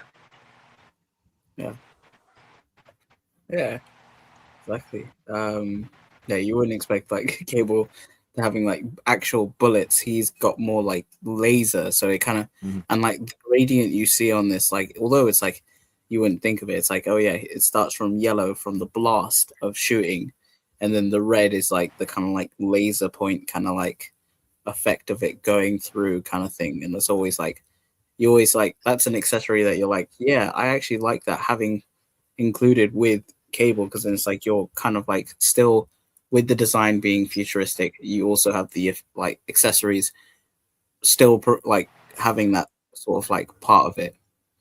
But yeah, and then of course, as collectors, we tend to sometimes we just like open the thing and chuck it away. But like I think a lot of us like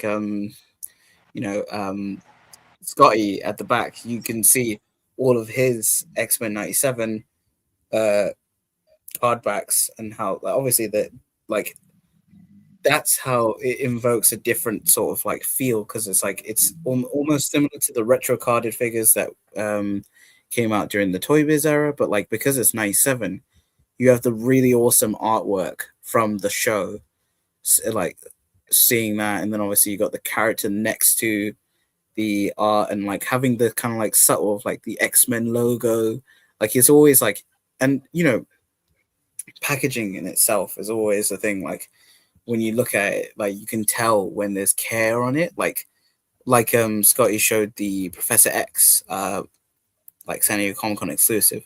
The exclusives always like they put that in the like that is the main kind of like draw to it. You don't want to throw that away. That's like a special kind of like deal, because it's it's invoking a TV sort of like art style and showing like the characters on the television, and then when you open it you have the action figure, and then you're like, oh, you know what, I'm gonna keep the art like the box because it's got this really cool artwork.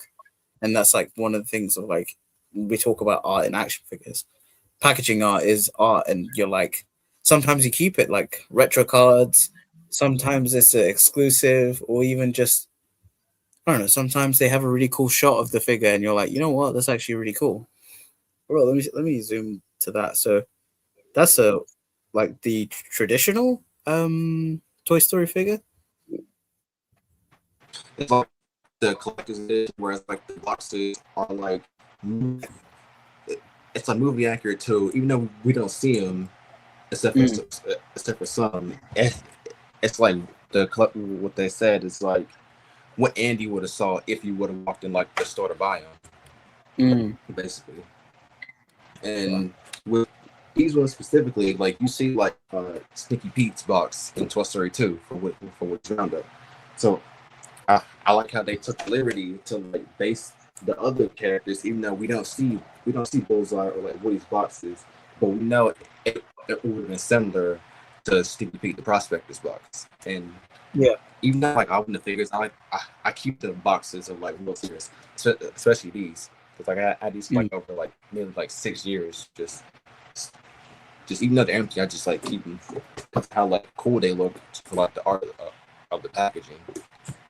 Yeah, and it's how it's different from like just like the kiddie Toy Story toys, which is like, oh, buy this from Toy Story, while these stay from Woody's Roundup. Yeah. And for you, Scotty, like because like you are big in like, because you've got all your figures are in the box, like that's always what draws you to getting them, because it's the art, like both in the figure, but also like the packaging art is special. Like it's different compared to like just having it in like a cardboard box, being like, here you go, here's your thing, and it's like, oh, that's nothing. Like that's not special. When you have this, you got the new unique art of like the designer or whatnot. You kind of like treasure that because it's like, oh, that's so different. Yeah, the thing is, it's the art. Like it's the artist, isn't it, who's designed the characters and the drawings and all that kind of stuff. And like I say, when you look at that, and there's a way of taking off the plastic, isn't there? When you someone showed it on YouTube, you can take off the plastic or to figure out the plastic, and you can keep the art thing. And the people do that, and they put it in a box themselves, and they have them all. And that's pretty cool. But yeah, what draws me to it is, it's obviously, the colors and stuff. It's bright, and it goes onto the wall or goes onto like a shelf, and you get to display it. But part of me, where I'm like an inbox collector, everyone assumes I'm an inbox collector until I open something.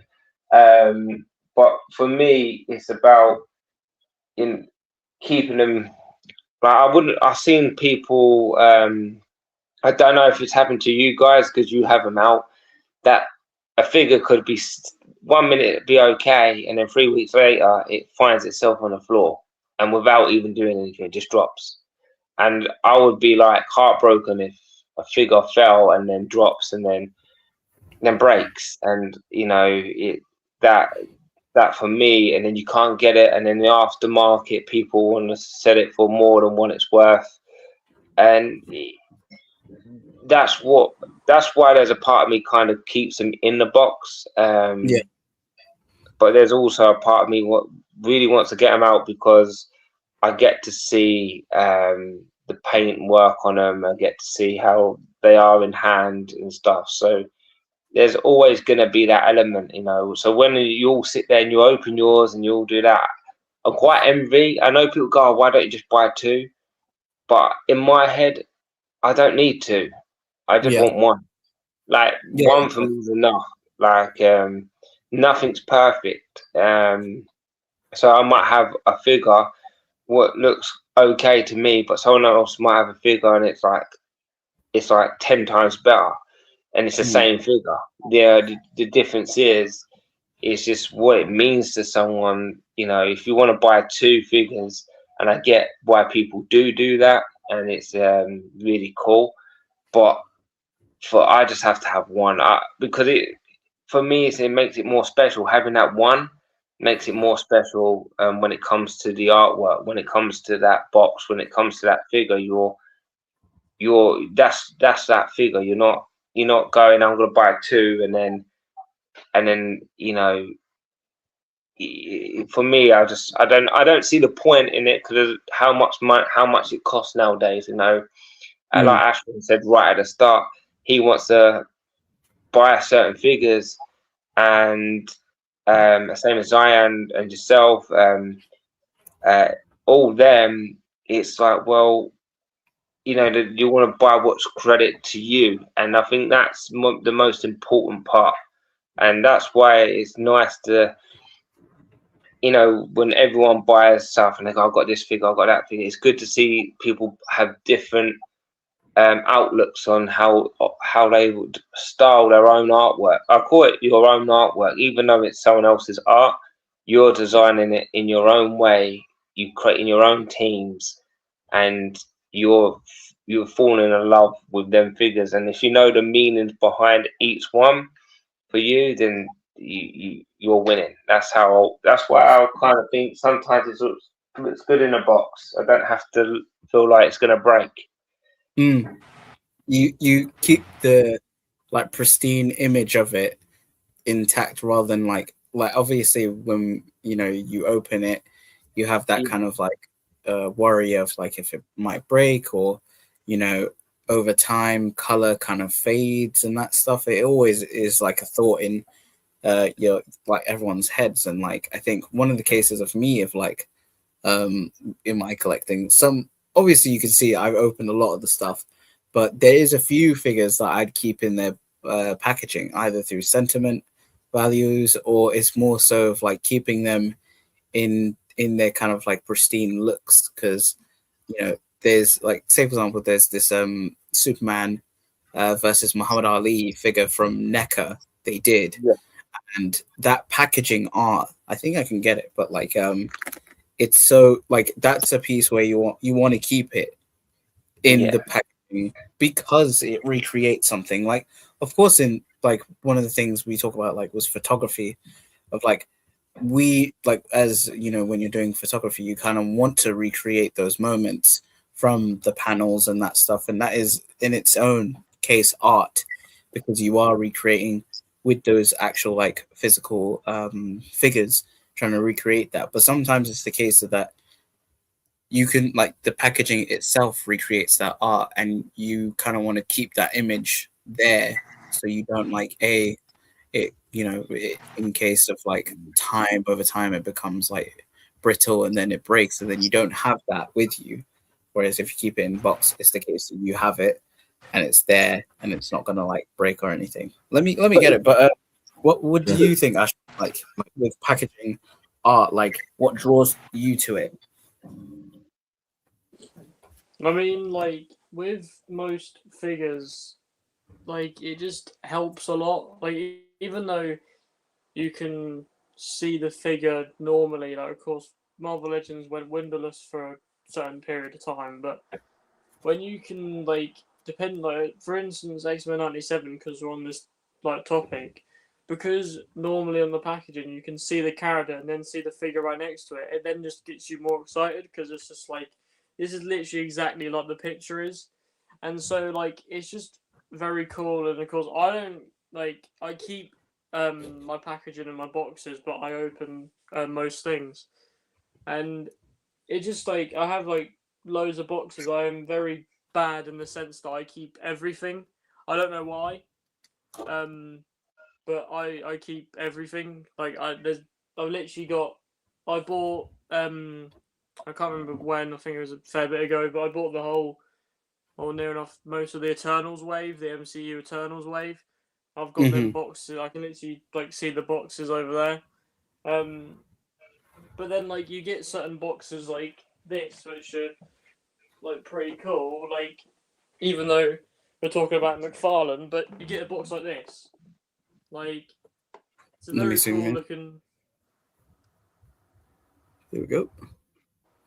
Oh yeah. Well, it's a very cool looking box. Like you get like this on the back where you get the little like the characters, and you get the little stages. Like it's a cool design box, and it helps as well because with certain characters, like another one for example, I just saw it, but I won't bother getting out. But with the Jada Street Fighter figures as well, saw the back of the packaging of one of them, and you have like the characters, but then you have like the roster within their looks from the game, like their little character profile and the bottom, and it just with every figure, if not anything in general, it just helps sell the figure more because then you can see like cool artwork of rather like either of the figure or just maybe like if there's a certain artist, you can then see their art and then you can then like pinpoint whether like that is exactly like the figure that you may buy, just to then make you think that if you want to buy it. Also, Would you? it just adds a sense. Sorry, Ashwan. Would you guys actually, like the drawing or cable, so go right, right at the beginning. If Mhm. someone went to you for every X-Men, this is what we're going to do. We're going to do a black and white version. Would you buy it? Potentially, because Like I every kind of single one as a drawing, and then the artwork was just a sketch of how it was without no color, without no nothing. It's just black and white. Would you buy it? Because obviously the Turtles have done it, and I think that in the 2012, could have got them coming from NECA or ordered them months ago. yeah, they did black and white figures. Yeah. So, and for me, would that be iconic for people and go, do you know what? I might want to keep this in a how I do it with inbox collecting and keep them in box, and you got the coloured ones out because the black and white versions are the drawings. They're the drawings of what these characters become. Without that, these characters don't exist, and that's my question. Would you all actually buy a black and white version of these characters, or would you think, nah, it's a waste of money? Potentially, I would. Like, it depends on what it would be. Like, if, say, for example, it was like a black and white version of like Frank Miller's like Dark Knight Returns Batman, I get that because you want to see that kind of like rough sketching of Frank Miller and getting that figure of like that representation. I'd keep that in packaging because when you take it out, then you're like, there's the problem of like, it's because it's a 3D sculpt, it doesn't, match that. Like when you take it out, you're just like, okay, this is just a regular figure, but with a different deco. But when you keep it in the packaging for that purpose of, because it's a black and white figure, I feel like it creates it's an art piece because it's like, it's invoking the art and you want that kind of like preserved in that kind of like packaging of what it's representing. Like I'd keep it like that. But what do you guys think? I'd say for me, I'm like 50-50 with the whole thing. Like I get the, like, if people buy them 100%, I don't think it's a waste of money. But just I don't know whether I would or wouldn't buy it. I think depending on the art that it's representing, I wouldn't buy like anything. Like I wouldn't, like, if they basically like say tomorrow they changed the Marvel Legends figures to black and white. Every figure was black and white. I wouldn't buy every one, if you know what I mean. I would pick out like certain ones that would represent certain art. Like for instance, Z-Man was saying about Frank Miller's Batman. Like say in the Marvel Legends one, you were saying, I mean, for example, maybe like say a certain Daredevil run or certain Spider-Man run. Like I wouldn't buy every figure of if they were black and white, but I'd have like maybe one Spider-Man, one Daredevil, one Hulk, one maybe something like that. But I would probably like keep them separate from everything else, or like. But then the only kind of problem that I have with the white and black figures, even though like people can do what they want, but I could see maybe like kids wanting to buy them and then like drawing on them, which I get you they can do 100%. But sometimes like because it's black and white, kids maybe think, oh yeah, like you may color it, which if they want to, then fine. But of course, it's kind of that interactive thing because it's black and white. Maybe they won't understand too much. But like, yeah, I think it's really cool. Like you mentioned the NECA turtles, like they look really cool for them to be white. But my main thing is they're so unique because they're the only people to do it. That if everybody else started doing it, then it wouldn't make them as unique. And I feel like because they only do it, it makes it just seem like way more of like their own idea, and maybe people may copy, and then people will get annoyed at them or something. But I don't know. But you think about the black and white version for thing. If someone went to you, right, there's going to be 500 Spider-Man black and white figures, Stan Lee style, drawing of Stan Lee style art. Bang! This is going to be representing black and white Spider-Man. Would you buy it? That's what I'm saying. That would you buy it? I think everyone would. I think everyone will be chasing that. Not for good. Then you got scalpers, obviously, and stuff like that, but everyone would want that because of what it means to people. And that's what I'm saying, that if Hasbro went tomorrow, we're dropping a black and white Deadpool. Okay, I'm using Deadpool as an example. I think, and everyone go, there's only going to be 100, 500, 600 made, whatever, 1,000 made. And it's worldwide. This is the time it gets released. You know, would you? I think people would do it. I know I would. Like, it's just because it's gonna be. It's an art piece. That's why we're in this collection. This is what we do it for. Everything is a collection. Is an art, and I think that's why I like looking at all your toys. Like, you know, when it's your comics, if it's your figures, etc. I like watching and I like learning because you have something what I might not have, or you say something, and then it makes me. It's a trigger moment. Oh, I remember this character.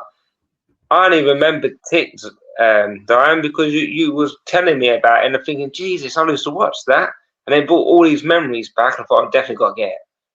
That's because of the art style to it, you know. That's why I always think I would always like to see black and white figures being made. And you know, maybe all these companies are missing a trick. Like, just make it limited, and it's not about if you miss out, you miss out. Like Ashwan said, he's not too bothered if it's black and white. That's fine because he's 50-50 on it. But if it's something where it's his favorite Marvel character, you're gonna go all in for it. I think that's the beauty of what black and white characters are, because it's the drawing you're going after. Going back to what we looked at, the 2D, how it's volume 3D, you're going after that character, what you love. I mean, Spider-Man, I'll be all in for. I mean, so I'll be all in for that. But, yeah. And like, you know, we were talking about packaging and art, like how this NECA, you know, Muhammad Ali versus Superman, you want to keep it in the box because it recreates that cover of him being Muhammad Ali. And like, you know, even the box itself has like the character kind of like bios of like, oh, in the blue corner it's Muhammad Ali, and in the red corner it's Superman, and you know, at the back it's got like the kind of like them doing the poses and that stuff. And like, you don't want to remove it because it's like I have opened it, but then I've put it back in because I was like, I like it as a piece. Like, this is a piece of art that I want to keep, and it's their packaging art that's crucial for me, that I want to keep pristine. Or I mean, when I took it off my wall, it was dusty as hell. But like, you know what I mean? You want to keep that kind of like image of the art. But yeah, and then like we've been saying, like, you know, when you know talk about art, of like how Jay earlier on said Mondo do the really kind of like, they do the animated art in 3D sculpt like perfectly, because it recreates that kind of like depends on like the cartoons. So say for example the Ghostbusters, Mondo does it perfectly because it recreates that art in 3D form. And then, you know, it's that nostalgia that you all kind of like, you want something like of this cartoon. Like we all want 97 stuff or the Spider-Man animated series, or even we'd want figures of Avengers Earth Mightiest Heroes. You know, it's always, that's the art that we look forward to, seeing that in representation. We all want that. And like, you know, Scotty, me and Ashwan, we have our like 97 fix because this is like a physical representation of that cartoon. And then I know, Zion, you've got like, you're trying to recreate that with the Avengers lineup that you have in your display, that you trying to create that Avengers Earth Mightiest Heroes lineup. Obviously you're like kind of like, this is, and especially with your One Piece stuff, it's like you're specific, that's like the cartoon tie-in, like the anime tie-in. Yeah. But the Avengers, it's like the Earth Mightiest Heroes seems like the core, but I'm also adding like heroes that I like that's on the comic reading, like Doctor Strange, the twins, and Doctor Strange, the twins, and Black Widow. They weren't on the team in Earth Mightiest Heroes. Those characters mean so much to me just in the comics and in the MCU.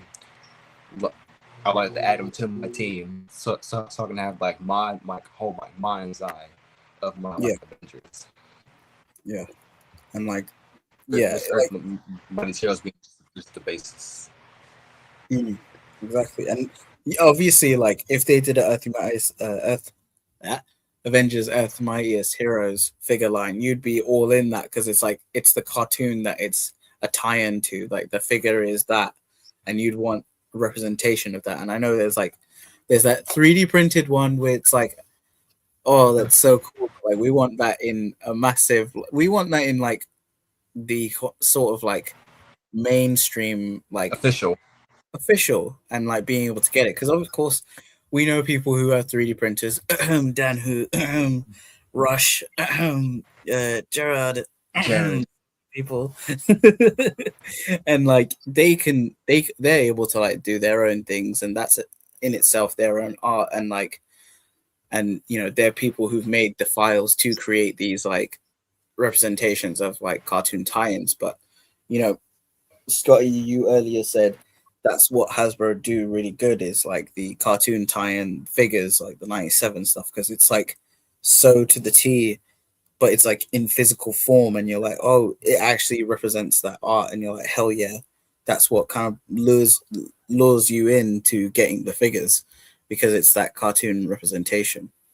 You go back to with Street Fighter, Jada, you know, you got with Invincible, Jada. You look at that animation show or read the comments, like it's, you can go out.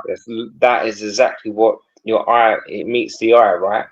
So them artists are pouring it out and going, this is what we're doing, and they're creating it. And that's why I'll always have time for these artists. I mean, like I go back what I said earlier about Todd McFarlane. Like I know people moan about his figures and 7-inch line and whatever. It's not just people who have complained or on shows or whatever. I've watched other YouTubers do it, and but actually his artwork, or like his art is statues. If you actually look at those are really good. Yeah, and his figures are basically like statues. That's why they don't have that much articulation, because he's creating the mind's eye of that character. And yes, he might not be able to bend his arm up here or whatever, but that doesn't matter. You're buying it for the artist, and if you buy for the artist, then you're supporting that person. And it's not about bashing other artists, because actually, if that was the case, then we'll all be artists. We'll all be creating stuff. We'll all be going, this is what we're going to be doing and stuff. And you know, and these people will watch your videos. They will watch someone clip and say, oh, do you know what, like that person might have said this about certain things about it, something you might have said, and just a throwaway comment. But actually, if you do, you look at the artist's work. Is it like the picture we see? Is it like what you want it to be? I've done a 2D drawing of both of you guys, and I've done the drawings, right? If I went, right, I'm gonna make a black and white character of both of you. I'm gonna 3D mold it, and I created exactly like the drawing, and it pulled out and go bang. There you go, boys. This is the figure. And then you go, oh, it hasn't got much articulation, but it looks like what you want. You're supporting that artist. Yes, not everyone's gonna have his articulation because it's plastic. You can't bend plastic too far, because if you bend it too far, it's gonna break. You know, you don't go up to a car outside. I've got a car, and you go, oh look, there's the plastic. Let me pull it a little bit to see what the wheel looks like underneath. You're gonna break it. So remember, these things, it's the same as a car. You buy a car because you like the look of it. You buy a figure because you like the look of it. If you bend it too far, it's gonna break. Not everything is articulation, and I feel that's some people don't really think that. They just go, oh, they're bashing because it's got articulation and all this. But look at the figure. Yeah. You know? I totally agree with you. Like, you know, it's the case, like, yeah, we do have some, like, as we each have our own kind of like what we want and like what our kind of like mind's eye of stuff, and like every collector is very unique in that kind of aspect. A lot of like the McFarlane bashing, if you will, it's like a lot of it, there are some people who do it because like it's because, you know, Mattel had DC license before and they're kind of upset of the scale, and that's their kind of like opinion of like they don't like the scale, they don't like how, you know, blah blah blah, the articulation and whatnot. But sometimes but you think when you say about the scale, just, you know, the scale, the 7-inch line and stuff like that, right? But they made it bigger because they're putting more work into it. The art is there. If you make it smaller, it's not going to be. Who did it? I think it was Super 7.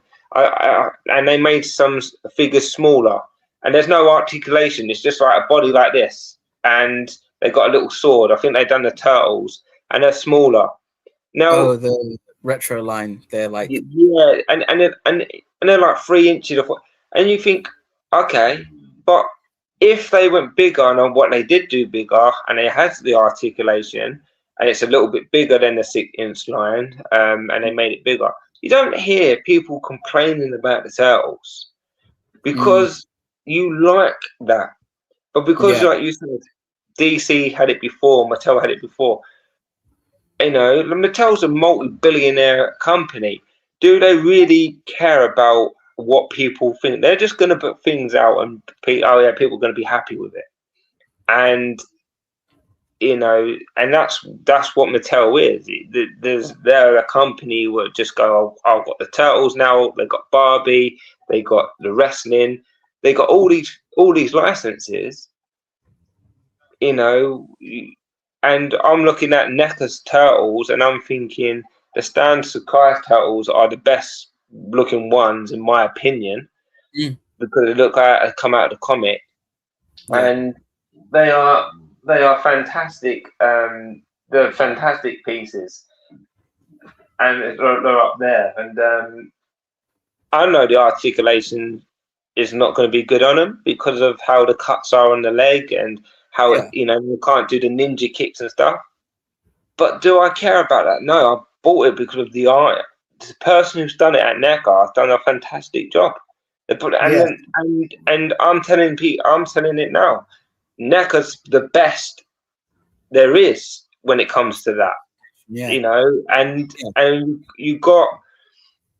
people can argue that and go, oh yeah, but you know, Marvel Legends got this and they got that. That's fine, but if you compare Marvel Legends, as in the MCU one, to Hot Toys, well, Hot Toys smashes it because Yeah, there's exactly. there's night and day.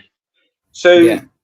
when you look, but if you look at Mondo and Hasbro for animation, Mondo's, yeah, it's a great scale, it's bigger scale, it's fantastic. The art is quality on it because it's a bigger scale, and they Yeah. designed it and they got all the cell shading and all that kind of stuff because they can do it.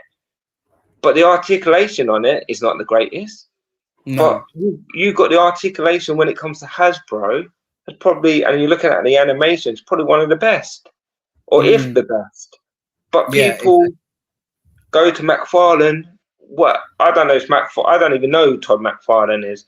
I know he's the artist for the Spider-Man front cover, but people bash him for what reason? But because he's made it by an inch bigger and they don't articulate properly.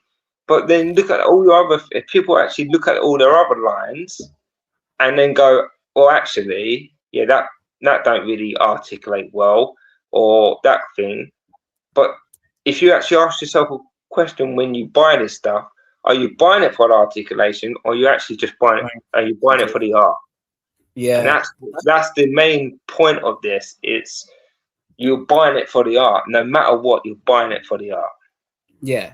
Like this thing of like it's the cartoon tie-in, so you're buying it for that art of the action figure being a cartoon tie-in, or you're buying it for the kind of like aesthetic. You're like that is the problem of like nowadays of like when people complain about a certain company and then they buy from another company that is a bit more expensive and doesn't even pose like a McFarlane poses this and a Mondo poses less. But it's like for people it's like they're buying it because it's the best representation to what they think the cartoon is. And yeah, Mondo does it great. And like that's what like, and obviously it's also the case of like price ranges, what you can afford, and like what you want in your collection. That's what you want. Like, say for example, the 90s stuff. It's you got your Galactico up there, right? The Sentinel, is that Sentinel? yeah, Sentinel over there, and then Galactus here. And then Ashwan's got his Sentinel. Yeah. Are they the both same company as Hasbro? Yeah. Right.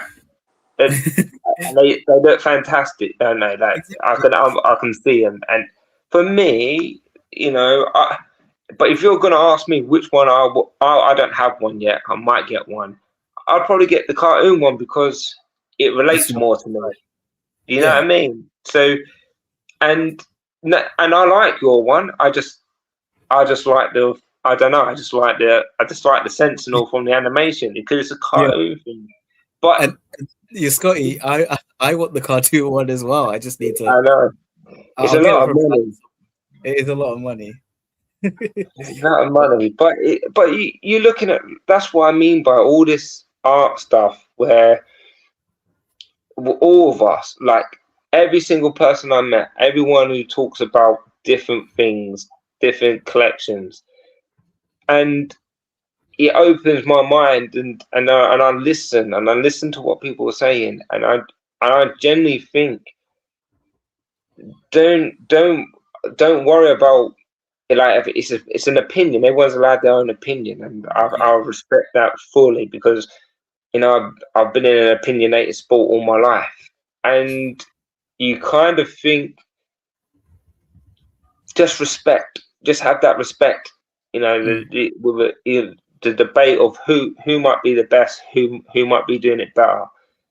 Because right now, I think you might have said it, or someone might have said it, but ScottyToyz with Street Fighter is probably one of the best. And you look at it, Storm Collectibles or Storm, who were doing this Jada and the Street Fighters, what Jada's are doing, I would be choosing Jada over Storm, not because of the pricing, because of how it looks for me. Does that make sense? Yeah. And it doesn't matter if it's 7 inches, 6 inches. If that's the art I'm buying the art. I'm not buying it for what fits in scale with everything. Do you know what I mean? Because not everything scaled with everything. When I'm playing football, I'm 5'11". Someone could be 6'6". They ain't gonna scale well with me on the football pitch. I'm not gonna out jump them.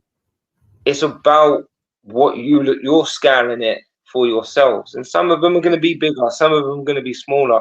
You deal with it. Do you know what I mean? That's what life is. Exactly. And like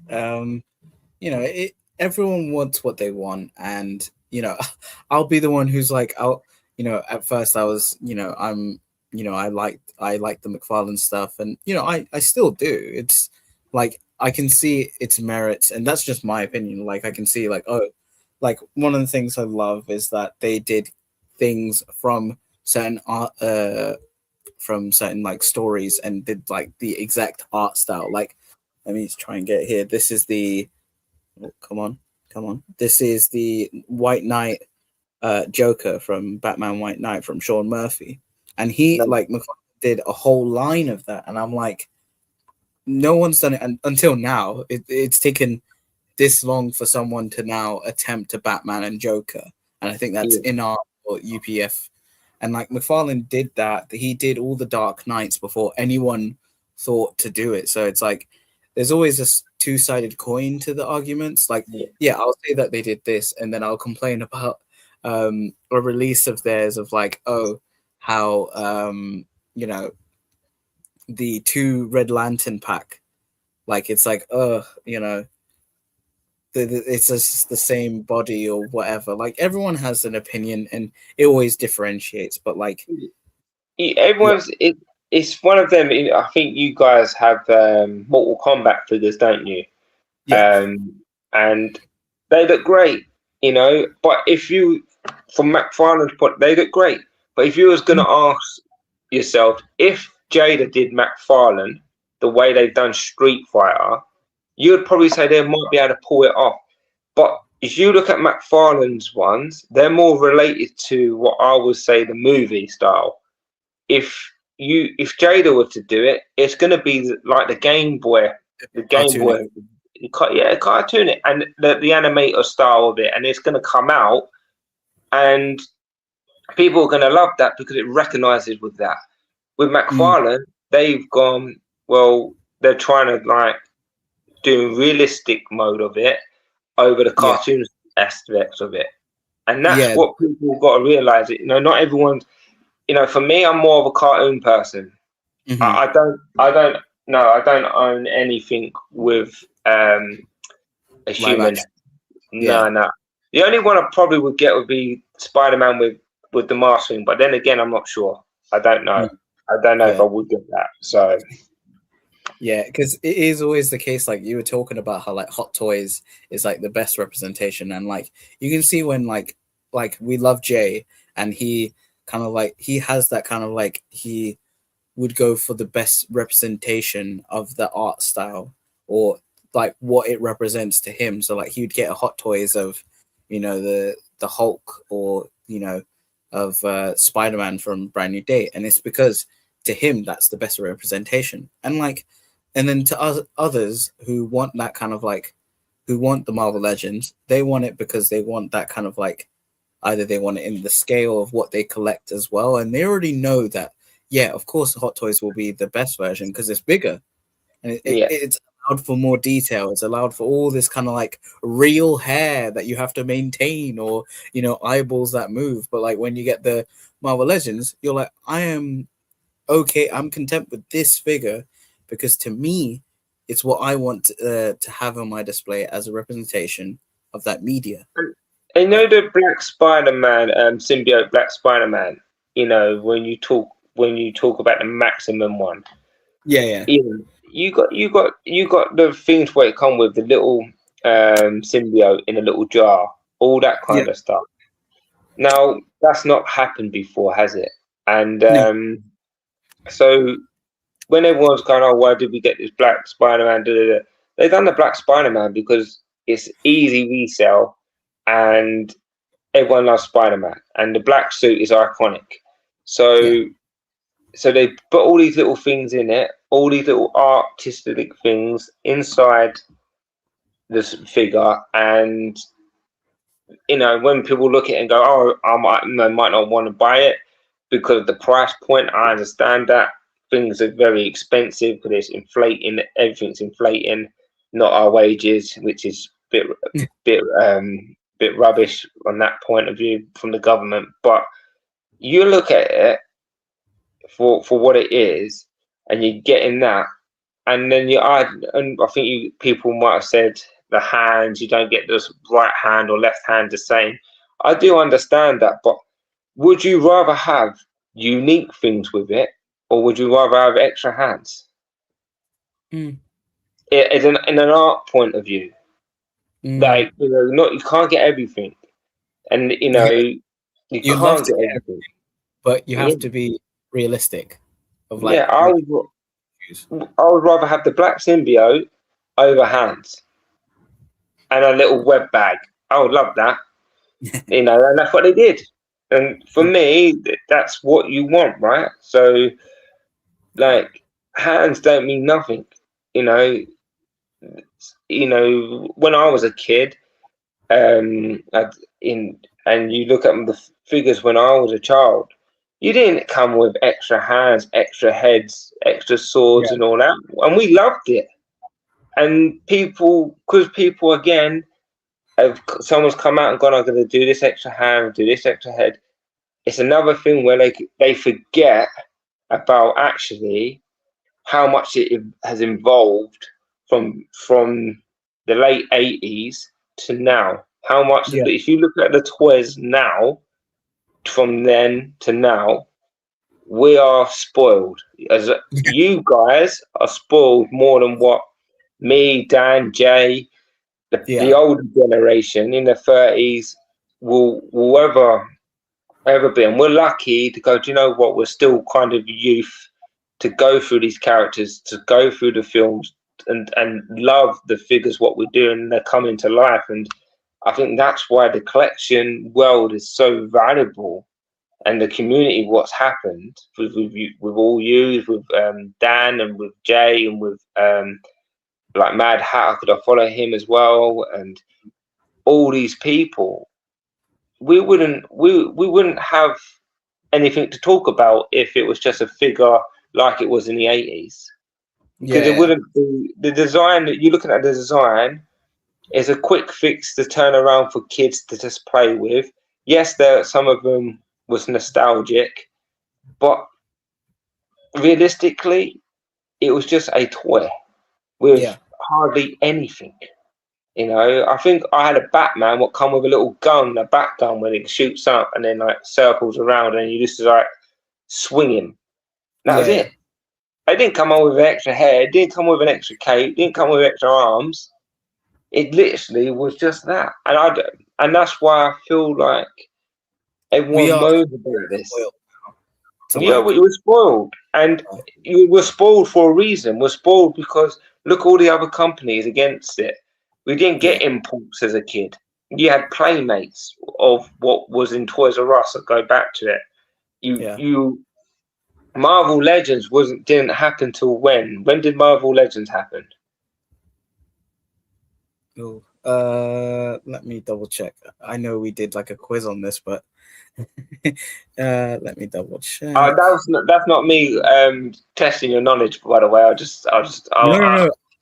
Like I get what you mean, like how we look at that point of time of when Legends start compared to like how like before Toy Biz, when they did their action figures, it was a different time. Like we had different things, and sometimes like say for example, if you want to go to like the Toy Biz like Spider-Man animated series stuff, sometimes it would have like a web parachute. It didn't come with different hands, it didn't come with different heads. It was what the figure had, and like for us, for kids, that's all we wanted. It was a representation of the character. We didn't care. Does any of you have anything like nostalgic, like from back in the day? Just quickly. Yeah. I'm gonna quickly run and get one of the turtles, and I'm gonna show you a turtle what we get now, and from my era to this era, and you'll see what I mean by it. 1 second. Yeah, of course. And by all means, if you guys have anything nostalgic, if you want to show it, we can get it there before we get to our last point. This is old. Was that Zion? I couldn't really hear that. It was very computery. It's not nostalgic, but like old characters. Oh yeah, the GI Joe figures. Yeah, because that was. I remember when you showed that. It was so. I think I can find the image. I can see if I can get that image up. I know that's so like that's a retro GI Joe compared to what we have now, and it's like whoa, that brings you back to like okay, this is what we had, or what they like people had beforehand, and then you go to what we have now, and it's like wow, like it still brings you kind of like this nostalgia of like yeah. I think I got it. Here we go. Let me save that image. Save images. Okay. So this is the Donny. This is the Donatello from the 80s. Well, this is remastered, but obviously you can understand it's from the 80s and stuff. Yeah. Right. So that's what he come with. Mm-hmm. Right, and then we have to do is to break off the stick, and that's how we play with it. It didn't have the articulation point. It didn't have no flat feet. It was a full over, and I would have probably have played with this and had the best time of my life. Right? Mm-hmm. Yeah. And fast forward to 2026. Stan Sakai Donatello. Mm.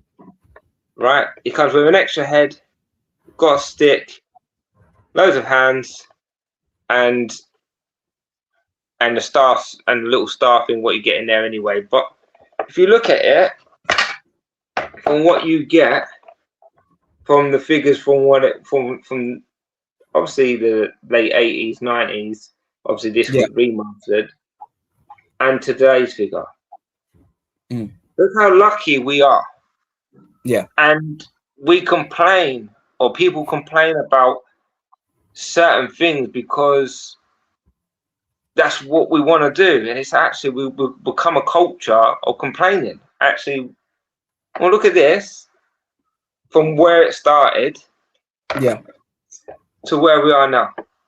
Yeah, exactly. I'm using these as reference points. I'm not using this as like, what I think, but I'm saying it as that's where we are. And I mean, I think if we all went, if Ashwan had toys from when he was a kid, it'd be completely different to when I was. Same as you, Z-Man, same as Zion.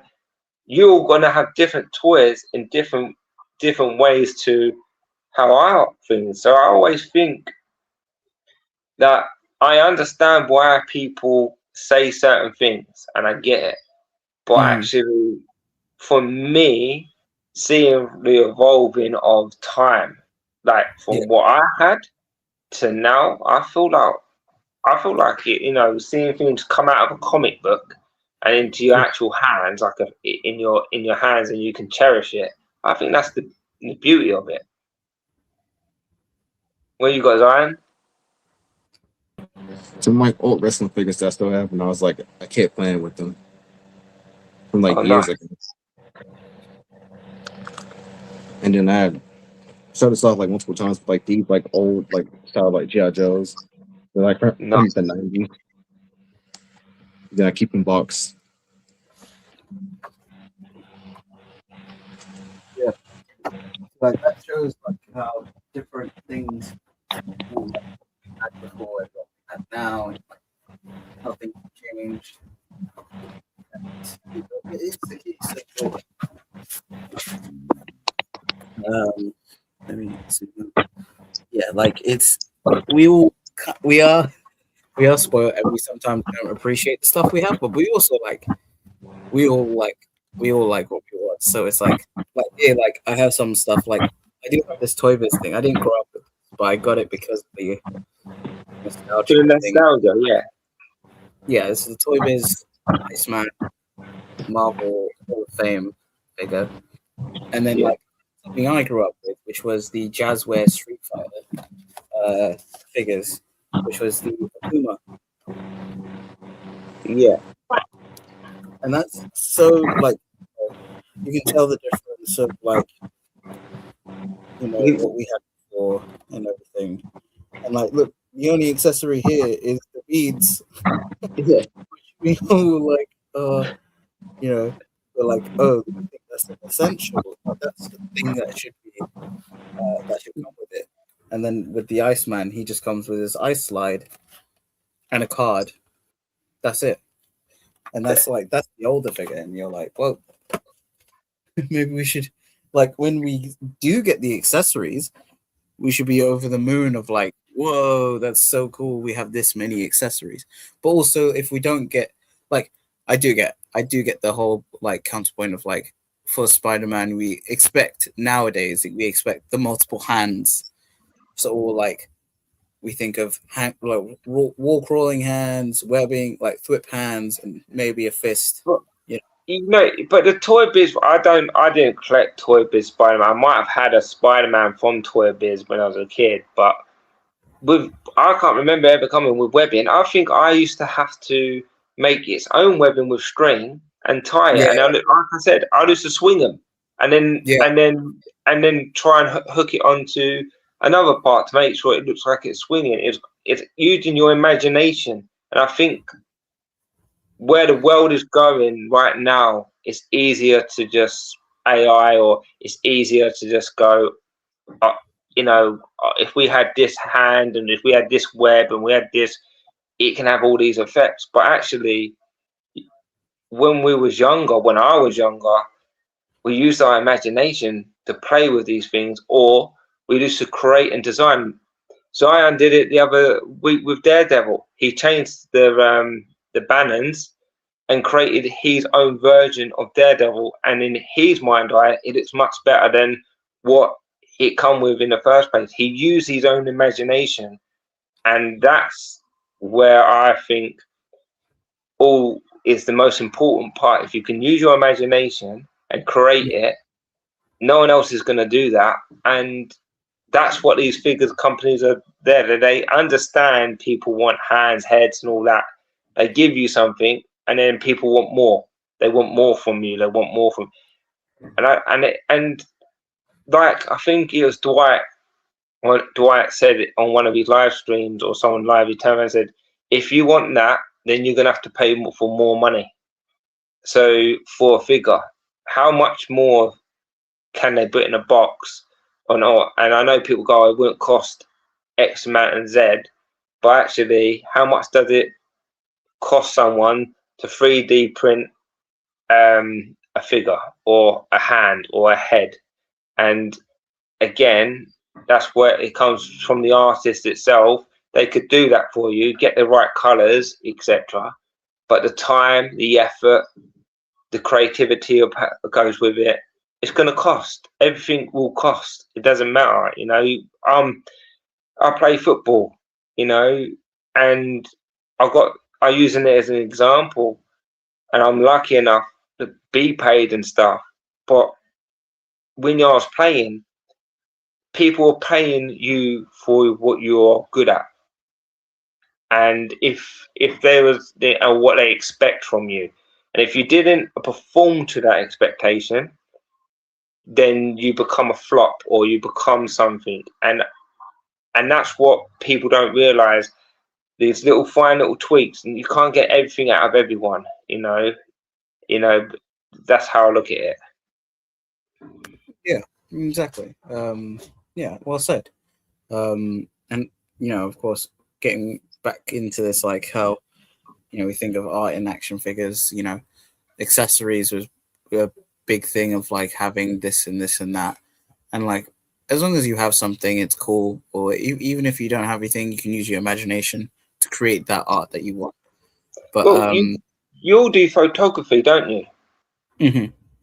So when you're doing your photography, you're creating that imagination, what's coming to your mind. If you're going to do something, you're looking at it from that point of view, and you're using your imagination. If you don't have an extra hand or anything like that, you'll find something what would be that thing for you. Do you know what I mean? Yeah. What's the time? Because my Ultron post for one of the slots, I have like Ant-Man's like head on like Ultron's head, but I put it like at an angle to where you can't see like his like face. You don't see like the helmet with him holding it. And I was like very proud of like how that turned out because like how it looks. Because just like because it looks like he's holding the helmet. You can't see like the face of it. Yeah. Let me see if we can get here. Oh yeah, there you go. I'll share this because it's such a pose. Let me go share the screen. Yep. While I'm up there, I can also share something else that showed us. So yeah, there you go. There's Zion's post of the Ultron holding the helmet, so you don't see the face of the figure. Because obviously, with the figure, he doesn't come with a removable helmet, so it's like, you know, you're kind of like showing you don't have to always have just the helmet. You can take it in this shot, and it still represents that art of him holding the helmet. Yeah. Imagination with the art. Ashwan, do you have any toys from back in the day? I think I've got like some here and there. I haven't got like any that I can like easily grab. Yeah. But I know like in like another room I've got like a older Scooby-Doo like Shaggy figure. And like a lot of my figures that I did have, which are very nostalgic to me, I kind of just got rid of. And that was the same case as what we were like talking about, and with the whole like art thing and why, like one of the main reasons why I bought the figures or bought the figures when I was young was because I liked the TV show was Ben 10. Yeah. Like I would get all the Ben 10 figures, like care about the posability. They didn't come with many, if not any. But because they were these like aliens, monsters, whatever, it felt like I was basically just playing out the episodes. And so me as a kid, I just used to love it because you have all the little characters and whatever. And so like, it's just a thing. But I can't like grab any. Oh no, that's totally Like, fine. I haven't got any. Like, No, but that's for me. That's what I want to know, because obviously the figures. Would you say the figures have evolved, haven't they? From what we all have now, they have evolved so much. And how far can they go? Because obviously, like I said earlier, plastic can only go as far as it can, you know. And that's why I'm like, you know, we just appreciate it and just literally appreciate what we got, because these companies, these artists, these people are making our like childhoods come true in many ways, and that 7-year-old what lives in us is coming. You know, the joyfulness, the smile on her face when you get that figure come through in a post or someone gives you a figure. You're like, this is amazing. Do you know what I mean? Because it's the mind eye. Dan says it quite a lot. It's the mind's eye for what it is, and that's what I mean by it. I just, for me, it's all about the art. And I look at Playmates, and that's nostalgia to me. That turtle, obviously, I've got all the turtles in the Splinter. I don't have all the other ones, but for me, that Donatello and Stan Geist Donatello, you look at it completely bipolar, and you got the one what's Fortnite. If you put that up against Stan Sakai, and it's the same year of 2026, the Fortnite one can do splits and handstands. Stan Sakai can't do that because it can't kick like that. But you're buying it for the art, and that's what, like I say, I watch a lot of people and hear what they say, and I always wonder, and I always ask people, what you're buying it for then? If you don't, if you're gonna say stuff about some company, no one's gonna. I'm a firm believer. I always believe in that. If you ain't got nothing nice to say, don't say anything. And these artists out there, that's what I said to you, McFarlane and all them will hear what you're saying. And some people use it for clickbait. I get that. So it's more the fact that remember that these are people who have created things for good. Like one of our best moments in our life are coming to life. Without these people, we wouldn't have them. Look at the Muppets what are coming out. Look at Duck's Tale what's coming out. I know that might not mean a lot to you guys, but if, say, for example, Jada or NECA went, do you know what, we're doing Bend 10, I'm guessing Ashwan would be like, do you know what, bit of nostalgic for me here, I'm going to buy Bend 10. And I'll be there too. yeah, so you would do it. You would do it because you know, and that's what I mean by it. And I just think these companies, without these artists, we wouldn't be talking about toys. We wouldn't be all together. We wouldn't have that connection. And I go back to it, and it all starts from one person. In my eyes, in the UK, it's Dan, and it's built your YouTube channel. It's built Ashwan's YouTube channel. Zion's been on your show as well, GZ Report. So all these people you're creating your journeys, and me to be a part of your show, and to be a part of Dan's show, and to be part of other people's shows. And on listening to people's point of views, that's what I like. But I would wish people would just go, do you know what? Actually think about what we had when we was kids. And there's people in the group which is older than me and Dan and Jay and all them who are older than us, and they didn't have toys like us. Nowhere near. And that was in the 80s. So you think how far it's come. Yeah. So now you just got to appreciate we're living in a time where we got people who are my age, and it's going to happen to Ashwan and Zion at some point. Someone's going to come along in a company and go, do you know what, I'm making Ben 10. They're going to do it at some point. That's going to happen, and you're going to be loving that artist because you're going to be going, or that company, and you're going to be going, this is amazing, it's hitting my childhood. And that's what it's about. That's why Duck's Tales, for me, I can't wait to have Duck's Tale. So quick shout out to Rowdy Riles. What up, party people? What up, Rowdy? No, like you say it so eloquently of like, you know, what we kind of like, what we appreciate, what we kind of like, what we go from, like what we used to have and then what we have now. And I wanted to show this. Jay had sent this to me. Of this is basically what he did for his wall of McFarlane. So he's put his like figures. Although I'm jealous that he's got this Doomsday, but now there's a new release of it, so I'm gonna get that one. And then he's shown like his other one. So like he's got the Rainbow Batman, or the Batman, and the other two colors, and like he's got the art on the back of the wallpaper. He's got the different characters. You know, but this is the wall.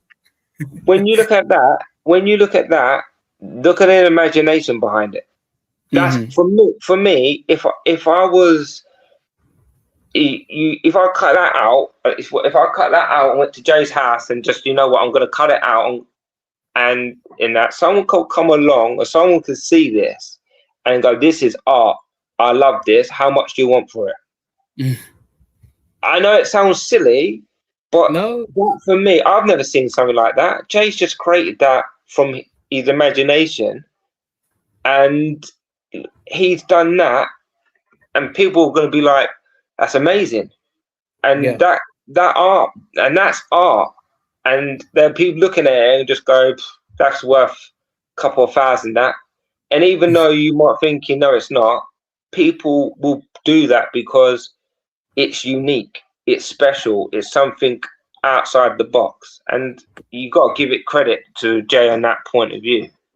Yeah, I remember seeing something like that at like a restaurant where they put like the like products and that stuff on the wall, and it like created a piece of art that was unique to the restaurant, and you're like, wow, I've never seen this before anywhere. And like, you know, Jay's done his like, I love when you see other people's displays because it shows what they want to do with their display. And like, he's done it with the case, like he's had the McFarlanes in his like big kind of like calyxes or whatever, the bookshelves and that, but then he's moved them here to a different, he wanted to recreate a different thing. Of course, he wanted more room for other stuff, so he needed to find the wall to put the action figures. But then he's made use of it in a way where it's like, actually, that's really cool. I dig that. Like, you know, it's always the case. Everyone can be creative in whatever way, whether it's like putting figures on the wall with the like wallpaper on there, or, you know, doing different poses of them, of like the displays, because that is a thing about when we collect. It's an art in itself when we are posing the figures, because we're using our imagination to recreate whatever we want, or even do something different. Like, you know, you could have like a Hellfire Hank playing the saxophone. That's what Dan's done. That's art. Yeah. Like, it's so iconic. We know Hellfire Hank because of Dan, it. And like, Dan's very creative, and you know, he's into his music. Like when I spoke to Dan privately, you know, he's into his music, and hearing that side of his creativity, you know, it's amazing. Like, and this is what it brings out in all of us. We'll, you know, I'm open and honest. I used to be shy, and I used to think I had a virus, because that's what back in when I was at school, people thought I had a virus, being dyslexic or ADHD. They actually thought I had a virus because I had like numbers against my name, and I think about it, and you know, but actually my creativity comes from art, by drawing, or by my sport. It's not something, and if you look at what we're all good at, it's something where we all have special talents. It's about finding that niche to do that, and you guys have done that. You're building your own platforms with the help from what Dan's created, and it's pushed it on for you guys to go, do you know what, I'm going to create all this, and sooner or later it's going to take off for all of you, because you're believing in what you're doing. If you believe in it, it can happen. And I generally think that from everyone. I think Dan said about Brandon, he was at what, Star Wars? Is he something to do with Star Wars now? yeah, you he's know, now working with the Hasbro team at Star Wars. and he was sitting on Dan's YouTube channel like 5 years, 6 years ago, and you think to yourself, that catapulted him to where he is now. That can happen to all of you guys. Ashwan's what, 9? Ashwan, you 19? Yep. You know, Ashwan's 19. Zion, you're what, 18? 18, yeah. 18. Zion, you're 24, 25, is that right? 26, but yeah. All right, 24, right. Yeah. Yeah, and I'm 37, but what I'm trying to say is you have time on your your side, and you can create anything you want. It's when you stop that creative and go, do you know what, I'll just settle for this kind of job. Now, don't settle. If you've got a goal, go and do it. If you've got a dream, go and do it. Just don't ever feel like, oh, I'm going to settle for this and that. You know, like, I wish I spoke to you guys about a year prior, because I was just sitting at home in bed with a leg what doesn't even walk, and I'm thinking, oh, these guys are cool. Like, I love all these kind of stuff, and seeing you all come in and talk eventually, and you have your own collections, it made me think, I like all Spider-Man and stuff, and then it makes it grow. It makes you tick, and you sit there and you start researching all these companies like Kapow. I didn't even know Kapow was a real company. I thought it was fake. Do you know what I mean? I genuinely did. So all these things, where I look at it, and I genuinely think, you guys, if you've got something and it's all about comics or it's all about figures, and you can create something with it and then go running with it, you can, you're well, like everyone says, your world's your oyster. Like, I you know, if I could go back in time, like obviously people go, oh, yeah, your football and stuff, but that's not wasn't my, it's my passion, but it's not something where I go home and sit there. I used to go home and I just whack on like cartoons just because I like watching cartoons. I used to watch Johnny Bravo, like growing up, you know, and I would love an action figure of Johnny Bravo to come out. So all these things, I wish I just, you know, that's why I'm telling you all, and that's why I speak to you all individually, and I'm always like interested to know what you guys are doing, and it just, if I can help or support anyone, I will say do this or do this for a bit, go and, you know, let it, and anything what can fit around what you're doing, and you've got a passion for something, just keep building on it because it will eventually take off. Like I'm too old for that now. Like I just, but you guys are not. Guys have got something where you can go and run with it. That's what I think. Well, you say you were like 37, right? Yeah. Well, yeah, you're never too old to like try something new and hope that turns into something. That is very true. That's very true. But I'm a teacher now. I like teaching children. With special needs children. That's where I'm at in the schools. So for me, it's about giving back to them because they're shy, they're awkward. I know how that feels. I know exactly how that feels as a person. You're embarrassed to talk about certain things because you're going to be judged. And you know, I've been in change rooms where people go, "No, what are you doing this weekend?" Like after football, nothing. I didn't go out. I didn't hardly drink. I don't even drink alcohol. I didn't have that lifestyle. I used to just want to go home and just chill and just relax, or I'd go and do something with friends and family, or I'll go home and draw. Like no one knew for years. No one knew I could draw. The only people who knew that were my family, but no one knew I could draw until I eventually had the courage to show people my art. Yeah, that was just a hidden talent. I can play the piano, but that's just something where I have to focus and do things. And that's why I always say to people, like, I'm giving back because I'm lucky enough to done what I've done in life, like through football, through adverts, through my lifestyle. You know, I had a terrible time last year, like what I was put through. You know, even prior to the year before that.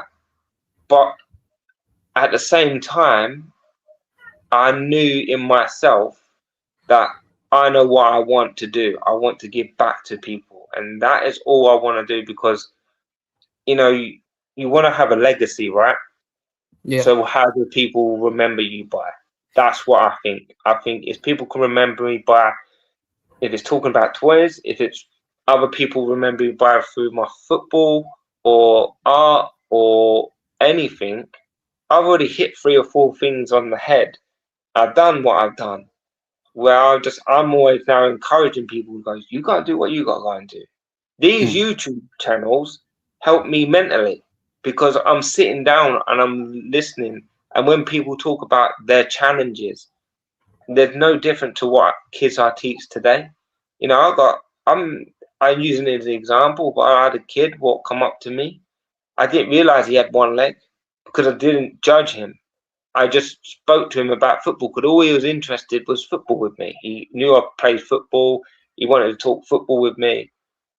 And I looked down and I thought, oh, he's got one leg. It made me feel like, you know, what does he want to do? And he said, oh, he wants to play football. And you know what I said? I said, yeah, you can go and play football. You still can do that. There's a disability league. There's loads of things you can go and do. And that kid now was playing in them leagues. not because I done anything. It's because he wanted to speak to me and ask, and I just said, "Oh, you can go and do this," and he's gone and done it. So for me, I'm not no one special, but that's why I'm always saying to people, your channels, you know, Ashwan and Zion, you're young kids.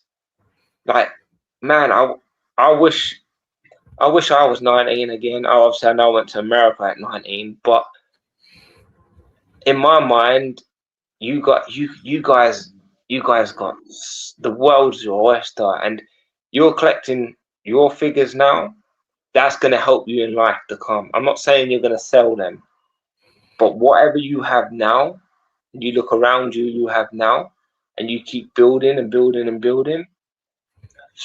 Eventually, things are gonna be like amazing for you, and I genuinely think that. So don't ever stop doing what you love, and I genuinely mean that for even you, Z-Man. Don't ever feel like, you know, I'm not getting anywhere with, you know, like I know we spoke about jobs and stuff. I genuinely think you three are young enough. If this takes off, you know, and then it rises above, you guys are gonna go far in life. That's how I think. If you believe in it, it will happen. You know, I was 16 years old when I said I want a night deal, and I got a night deal. Not because I was talented. I was lucky. I was just very, very, very lucky young man. That was it. And that's how. And I had that in my head as a kid. That's what was gonna happen. And I used all my creative power, all my stuff to do what I needed to do, and I got there. And then all of a sudden, I was doing adverts with professional footballers. I was doing things what we all dream of doing. And I was part of FIFA, like the game FIFA. When everyone was playing FIFA 20 to 23, I was actually the game with other people. You know, like all the skills like step overs, Rabana. That was me. And that, like seeing it on a game and people playing it and not one knowing it's actually you is kind of cool. And I'd done that because I believed in it. I believed I could do it. And that's what I'm saying. If you have something in your mind, don't change it. But that's why, so to answer your question, Zion, for me, I've done my time. Now it's my time to go, look, if you've got this, I can help eventually help push you in the right directions. But apart from that, I always think you have to believe it. You know, and that's why creative power and the artistic side you all have, and that's why I ask questions, that's why I listen, and that's why I think, why do you buy this? If it's the art you like, brilliant. And then everything else, and you got them passions for it and all the other things, and you talk about it on your YouTube channels, people are gonna love it. Like the comics, I watch Ashwan's comics ones, I love them. I don't know too much about all DC stuff. Like I like Batman, but at the same time, I listen. I'm learning, and that's all I care about is learning. And that's creative minds what you have. So I think you're gonna catch an audience one day, and it's gonna go like that. And you look back in 10 years' time when you're 29 and 28, and I'm nearly 50. You know, you're gonna, you know, and then Zion, you're gonna be 35. 35, all right, 36, because I remember you said you're 26. I just want to give you a year off yourself. Yeah, no, that's fine. But I'm speaking from the heart. I'm not speaking from like giving you bullshit. I'm giving you guys, go do something. You know, I see it. I see it all the time. You know, I watch Mad Hatter. You said something about you wanted to create your own figure, Z-Man. Yeah. You look at you three right now. I would be creating figures like you guys. Anime style. You all love anime. Come together. Use your ideas. even if you want me to draw something for you, I wouldn't want anything. But if you want, or you get someone to draw something for you, and go, yeah, this is, you said you want this character, this is the colors you want, this is what you want, and you create your characters on the show and do what Mad Hatter done. Mad Hatter, like, he's created his own comic line, by the way, and he's created his own toy line, and Flip 4 is in, you know, and he's by doing it, by taking the piss, his creative sides come out, his artistic sides come out, and you know what? He's the former bodies he's used, the old He-Man's bodies from the 80s. Yeah. They are basic figures, right? What is nostalgic, what everyone loves, and I go back to it, and everyone's going, "Oh, I'm not getting extra head or extra arms," but someone's created their own toy line, who's done a fantastic job, and he is an artist, by the way. He's a phenomenal artist, and he's got a creative mind, and he's run with it. You three can do it. You can even do Dan as a figure. You ask for the license of them, they go agree to it, and you build your own crew from figures. And what Mad Hatter done, he got an audience, and what did the audience do? They backed it. They have to hit a certain amount of likes, I think he said, of like subscriptions. I think it was like, say, like 3,000. Yeah, like stretch goals and because of that stuff. Yeah. You get 3,000 likes for making, I don't know, a crew of your own figures and what you want from your report show, and the people on it. You can go and do anything. And you know, I would love to make a figure of myself, you know, like personally, just to try and make a figure of it. But I wouldn't know where to start with all that. Like I would get really annoyed with 3D. That would really annoy me, just trying to work out how to, and watching it come to life, and you're looking at it and you're just thinking, you know, different colors. But how many people on here who have a 3D mold thing? About 4 or 5. What's on the channels? Am I correct? Yeah, as in like Dan, who Rush, Gerard. I'm not sure the others, but yeah. I just wanted to say that in my point of view, you feel you've got something good going on. I love watching your show. I love being involved. I love seeing other people talk about toys and what they feel, good or bad, how I feel about something. But I always think, you know what? If you've got a passion for something and you want it, you can go and get it. It's all about your mindset. And that's what it is. That is exactly what it is. Yeah, I do want to quickly say that you have like inspired me and like helped me, especially with you sending me this video for you, because this because I remember when I got this, I was actually going away for the weekend, so I couldn't like take it with me. But when I got home, I had a blast with it. I took like 40 to 50 pics with this figure just in one night alone, and this figure like to now like it's like means so much to me now. And especially it's not because Daredevil was one of my favorite characters. It's because like you were able to like help me in like my journey to like replace like figures that were like taken away and like stolen from me. And Daredevil was one of them. So like I appreciate you for sending me this. I was like the kindness of your heart, and you're like like your words, what you were just saying about how, like about my passion and about how like it's gonna like take off someday, especially with like my like collection, like how like slowed up I was like building, and my like complications. Your words like is like that. It's like the Captain America level inspirational. And no, that's what I'm here for. Like, Yeah.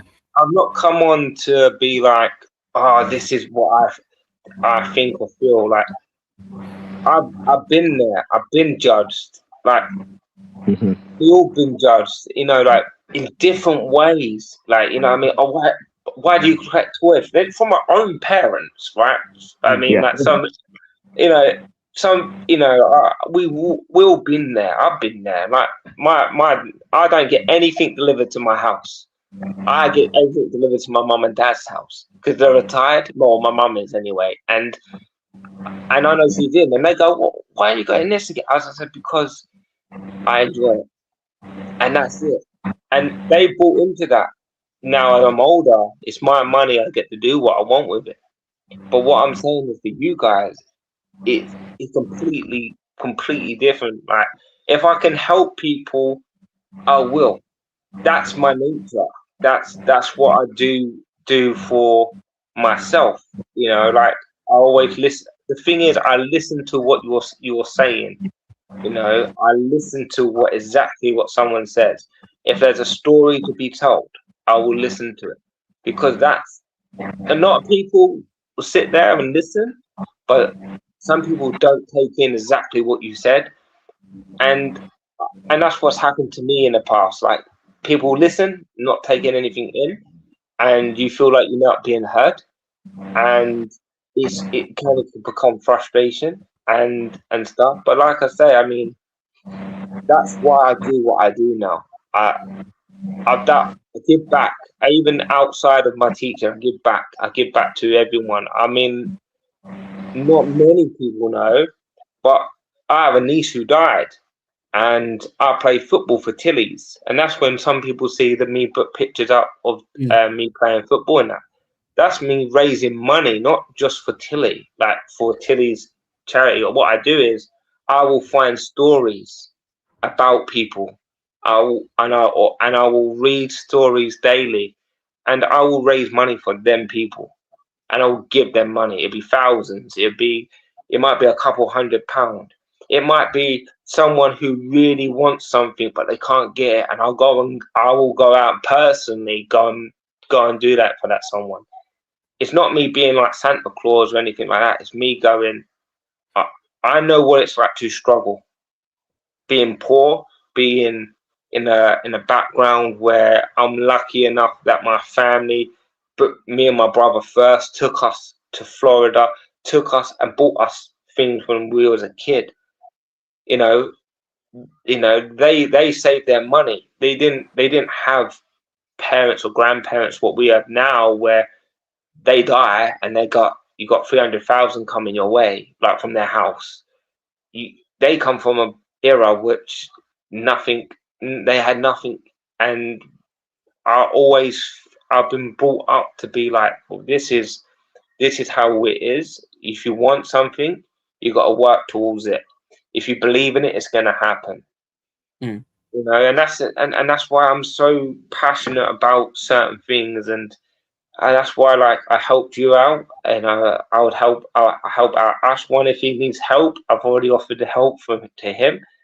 Zman, we speak regularly, and I always listen. And you know, when people say they might want something, that might be a trigger in my head for something, and I will go and personally do that for that person. It's the way I am. If anyone can reach out to me. It's just about being honest and truthful for what they're going through. If you know, I will know if someone's lying or something, because I know there's a lot of people who scam and stuff. But it's all about, I will go and help someone. You know, I helped a girl called Lola. She had a spine shaped like a nest. I don't know what it's called. I'm not going to say it. My dyslexia won't let me.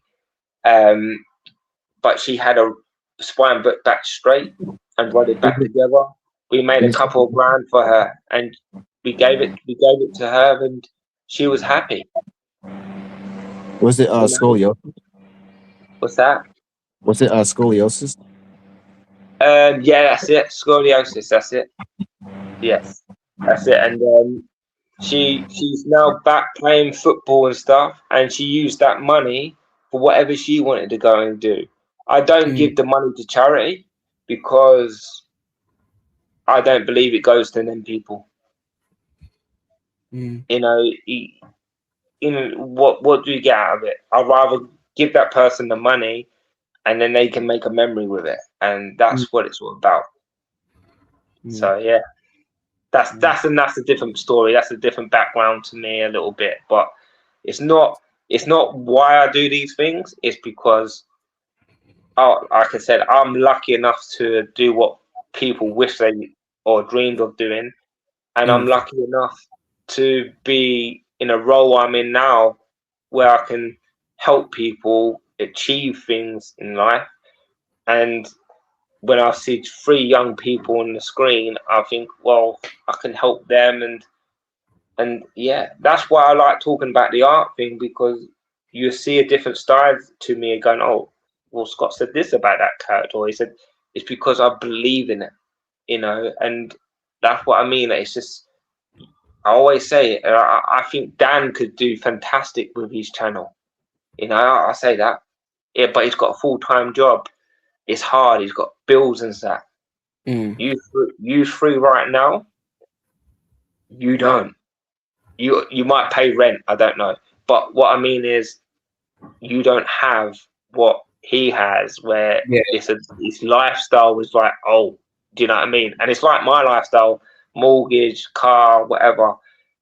I wish I didn't have a car, I'm not gonna lie, but in my head it is what it, if you don't have, you can create anything. So yeah, well, I want to say thank you, Scotty, for jumping in and being our first guest. I mean, obviously, like, Virtual Dave is now part of the now, Virtual Dave was still your first guest. You just employed him. Yeah, we just employed him. Because technically, he was like in the first iteration of Gen Z Report, but like you as our first guest, I think we can all say this. You've just been a wonderful guest, and we thank you for making this topic, but also just being so passionate. I think we all appreciate you joining us today, and just your wisdom. It reaches. I don't have that much wisdom, mate.